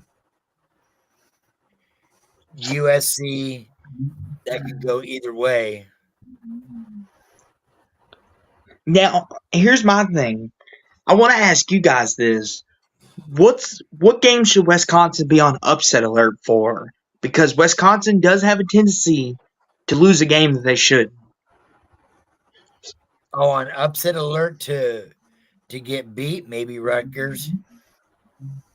Northwestern, that's another one because Yeah, Wisconsin. Northwestern. it's hard to pick that now because of the fact we don't know what these teams will be next year. It is hard to say. I would probably say Rutgers and Northwestern too, somewhere in here, but we don't know. Rutgers or Northwestern could be like just rolling next season. Then it wouldn't be an upset. And then the flip side, upset alert side for them, I would say, the two home games, Penn State or Oregon, they could pull the upset the opposite direction in one of those games. Yeah, I would tend to agree. I'm like you, Spaz. My way too early prediction would either be 8-4 or 7-5. Yeah. As we sit here in early March. Yeah. Which why we're doing a prediction in March. That's why I was like, this is not a prediction. This is just a preview, because I was like, it's so hard to know what some of these teams are going to be. Yeah, we got to wait and see That's how why- the spring portal and spring practices turn out. That's why I said way too early predictions. Oh, You got the way too early top 25. This is our way too early predictions. I mean, but to the schedule, I mean, they could realistically lose at Nebraska too. I mean, Yeah. at Iowa, I mean, that's going to be a slugfest. That's going to be like 10-7, more than likely. At Northwestern, obviously Alabama, we'll have to see what's up with them. At USC, that'll be fun. Them going to Cali. Purdue, I mean, they should get the W there. At Rutgers, like you said, could be upset alert. At least they got a week off before they go to USC, though. But they play Bama, week off, and then at USC. At least they were nice and said, here, we'll give you a vacation for about a week. And then go play USC. A week off before they face us, too. Yeah.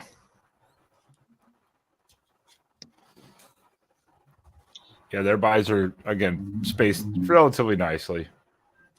Not too bad on the bye week locations for them. I don't know. Overall, I think this is not one of the harder schedules we've seen. Obviously USC, Alabama, Oregon, obviously. Those are going to be some of the tougher games, but a lot of them, they got a lot of winnable games in here.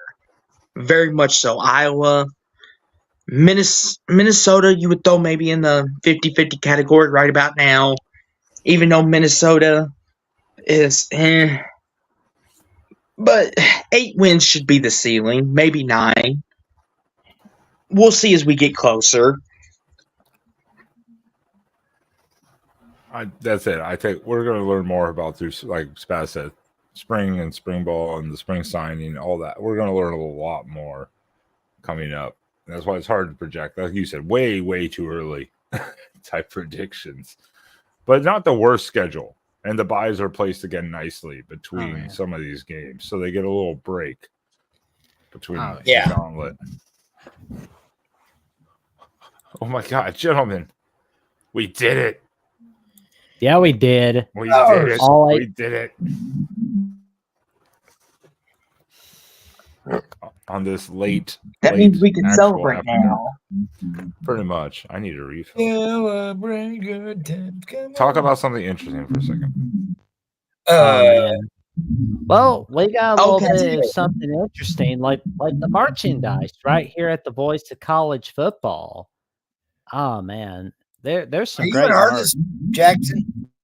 Huh? Can you draw up shit? No, but I have a sister that's an artist. I need some kind of a logo, with like a spastic looking duck with my name in it, with the Voice of College Football around Oregon around it. You get what I'm saying? Yeah. Yeah, Jackson. Yeah, honestly, Spaz, I'm the wrong guy to talk to about this stuff. I'm not the guy. But Jackson, I'm glad you brought up that merchandise store, Jackson, because I was walking in the grocery store the other day, and I'm like, I'm out of style. And you know what would have made better style? A Voice of College Football T-shirt where everybody can see it, and even a hat. Heck, even my dog needs a bowl. Be stylish walking through the house, drinking the water. And if you need any great merchandise, go to the Voice of College Football merchandise shop. Mark Rogers will hook you up and make you look stylish going down the grocery store shopping for frozen pizza. And who knows? You may run into Jackson or Spaz, and they can compliment you on what great merchandise you have while you're shopping. That's right. You can go to topqualityshirts.com/MarkRogers. And let me tell you, it's going to be awesome, especially as we're getting closer and closer to the first day of spring, and we're getting close to Easter. We're 20 days away from Easter. So that's going to be great right there. And, there's a wine glass, a notebook, a lot of T-shirts, slides. Wait a minute, did we switch sides? Did we switch programs on our merch? On Voice College Football?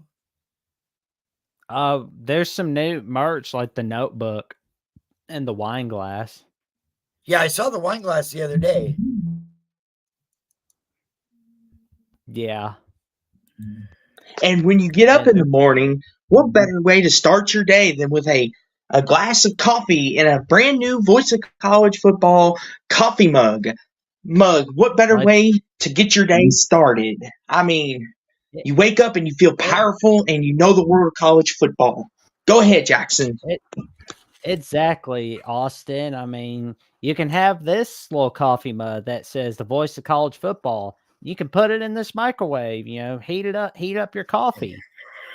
But you can also have the top 25 that actually makes sense. But remember, it's not microwave safe. But, you take good care of it, it will take care of you.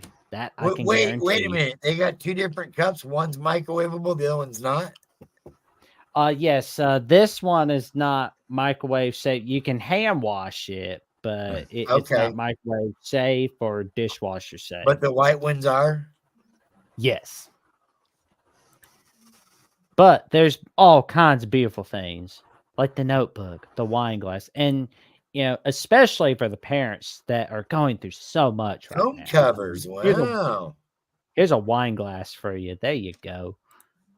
And there's a phone case Yes. for Samsung, iPhone, the flag, the slide, denim jacket. Yes. And there's And if you are go ahead, Jackson. And there's some shirts for the kids as well. What were you gonna say, Austin? Please. And if you're a fan of a certain team, if you're like, I love Mark Rogers, but I really do love Michigan football, well, they got that covered as well. You can get you some Michigan attire, or you can get you some West Virginia. I know that Mark Rogers has got that covered for you. Or why not get both? You look stylish in both. I mean, why not? Everybody needs a Saturday afternoon beer mug. Also, beer glass on this page as well. There we go. Yes, and there's even gift cards for that special someone in your life. Who knows? You can give it to your wife, aunt, uncle, kids, sisters.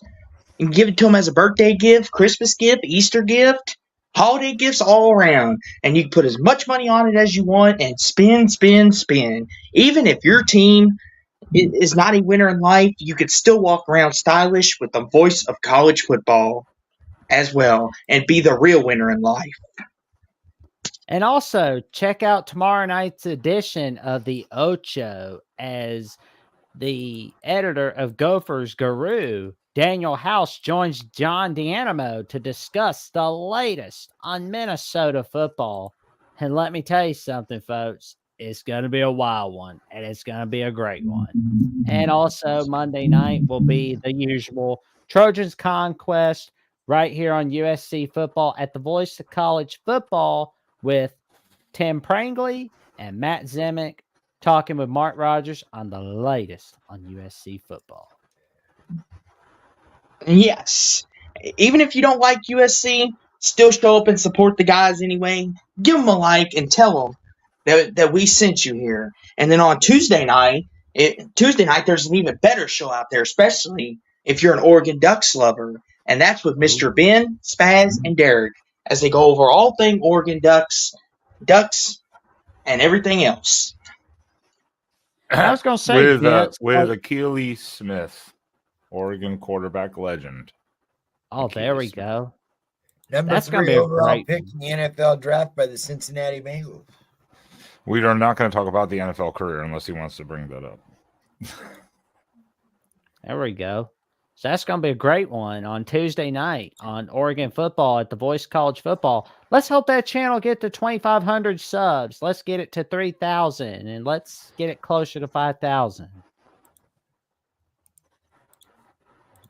Well, I like that, Ute. That's a good one. Oh, Spazzy Ducks. Yes. Maybe that's what I put on my T-shirt. Well, gentlemen, it is 1 a.m. Central. And to all of the people still in the chat, because you guys have been here persistent, we love it and appreciate it. And I apologize, especially on my end, for the late start with work the last couple Sundays. As well as next week, we have to figure out if we're doing next week or taking a week off or what a topic will be for next week. I haven't even thought that far ahead. Haven't had a chance. So go over it with this week. And just got here. What the hell? What are you doing? Go back and watch from the beginning. What do you mean by our Mount Rushmore top? Mount Rushmore players? Yeah, they were talking. This is what they were talking about at the beginning of the show. Like they were doing this whole what is Oregon's Mount Rushmore? And then that's when Rogers started going into you have to have a title to have a Mount Rushmore. Yeah. Listen, a Mount Rushmore episode for Oregon could take days. I mean, let's be honest here. Oregon's had so many great players. They're filled with rich history, but we don't got time for that. Well, yeah, but who knows? And you have to do a whole is it just coaches or just players, or it could be a mixture, or what is it? And that's a good thing. We could do that for the Oregon show 1 week. We could do a Mount Rushmore. Yep. If you run out of content, we'll have one of our Mount Rushmore players on there. and you could ask him what his Mount Rushmore of Oregon is. The Here we legendary go. Marcus Mariota is going to be there, Spaz. No, Keely Smith, the legend. Oh, that's even better. Why didn't I think of that? Now on the Rushmore, of course, Mariota will be on the Rushmore, the Mount Rushmore. I think it have to be. For me, I got like Dennis Ditson on that Mount Rushmore. Yeah. Yep. Me too. Yeah, there's that's why I said we could easily do just a quarterback one, a running back one, a coaching one. You can't just pick 5 all included. Like that's impossible for any team. Yeah, it's pretty hard. Phil Knight has to be number 1. Yeah, yeah. He has his own personal Mount Rushmore. Yeah. Well, gentlemen, with that, please, one by one, especially because Austin wasn't here, tell people where they can find you and stalk you if they so choose to. Jackson. Well, they can find me on YouTube at Jackson Johnson 979, where I'm trying to get to 500 subs. I am 199 subs away from getting to 500, so I can't do it without your help, guys. I'll need all the help I can get. So I've got the channel on the link, but you can also tune in to the latest episode, the Jacksonian, with Mark Zanetto, the host of Locked On UConn, where we discussed our take on UConn basketball. We discussed whether they can repeat as national champs. We discussed what's going to happen to the other sports like UConn men's basketball, women's basketball, if they decide they're not going to be an independent in college football anymore. We discussed that. And you can also check out my updates on Twitter, Instagram, and Threads at twitter.com/Jackson09960335 and on Instagram and Threads at JacksonJohnson543908. Thank you, man. I appreciate it. PNW, thank you very much. I appreciate it. Now I am 198 subs away from getting to 500. I appreciate it. Each one counts. Every one of them counts. Austin, you want to hear the beginning? Where can people find you if they want to? So if you want to find me and hear my takes on sports, I also have a YouTube channel called Sports Talk with Austin A. Williams 2002, where I do a little bit of everything. I do NBA, I do college football, I do NFL sometimes. I even talk a little baseball. And I've got a couple big interviews coming out. Like one, as I begin my season in review series, as I have the host of the Ocho, John D'Adamo, coming out tomorrow as we go over Michigan season in review, and we talk about all things Michigan and talk about their season and how they got to where they got to. And later on in the week, I will have Locked On Gators with Brandon Olson releasing later that week as well. And you can also find me on Twitter. And that's just about all where you can find me. Find me, and I'm sure the links will be down in the description. And just come check me out. I promise I won't bite. And I'm sure you'll like what I have to say. Spaz, where can people find you if they want to talk to you about the Oregon Ducks? Take it away, good buddy. Yeah, you can find me down here at Sean_Spaz on Twitter. That's my main hangout these days. I've got over 1,000 people now on Twitter, 1,000 followers. I've reached the pinnacle, anything over 1,000. So it took me a lot of years to get there, but I finally did it. And it's grown, and my popularity on Twitter and Spaces has grown over the last couple of years. And I have a YouTube channel, but it sucks badly. Yeah, I need to change some things around, do some new shows, update some new. I need to maybe put some of the Oregon shows on there or whatnot to help boost it. I used to focus on pro wrestling. That was what my channel was for mostly. Now it's more back to all sports. So, yeah, we'll see. Ben, where can everybody find you online? Well, once again, like I said, you can find me here basically almost every Sunday on the After Dark show, as well as on Tuesdays or Wednesdays with Spaz, which this week again we'll have Akili Smith on, and then Wednesday night we'll be having Kobe Savage's dad on to talk about the transfer from Kansas State. And then you can find me here on YouTube with this channel. See, Spaz, see how you do this? Yeah, I know. See how you do this? I know. See, I still got the wrong side. My God, he has still not figured this out. Anyways, yeah, find me on YouTube, Exploring with Ben and Sam. Every support, just like for Jackson, every little bit is appreciated and support. And gentlemen, we will figure out next week's topic because it's the off season and it sucks. But maybe next week we'll do a team, your team's Mount Rushmore of quarterbacks. Or we could do, or I got a better idea, the American Athletic Conference schedule. We talk about that.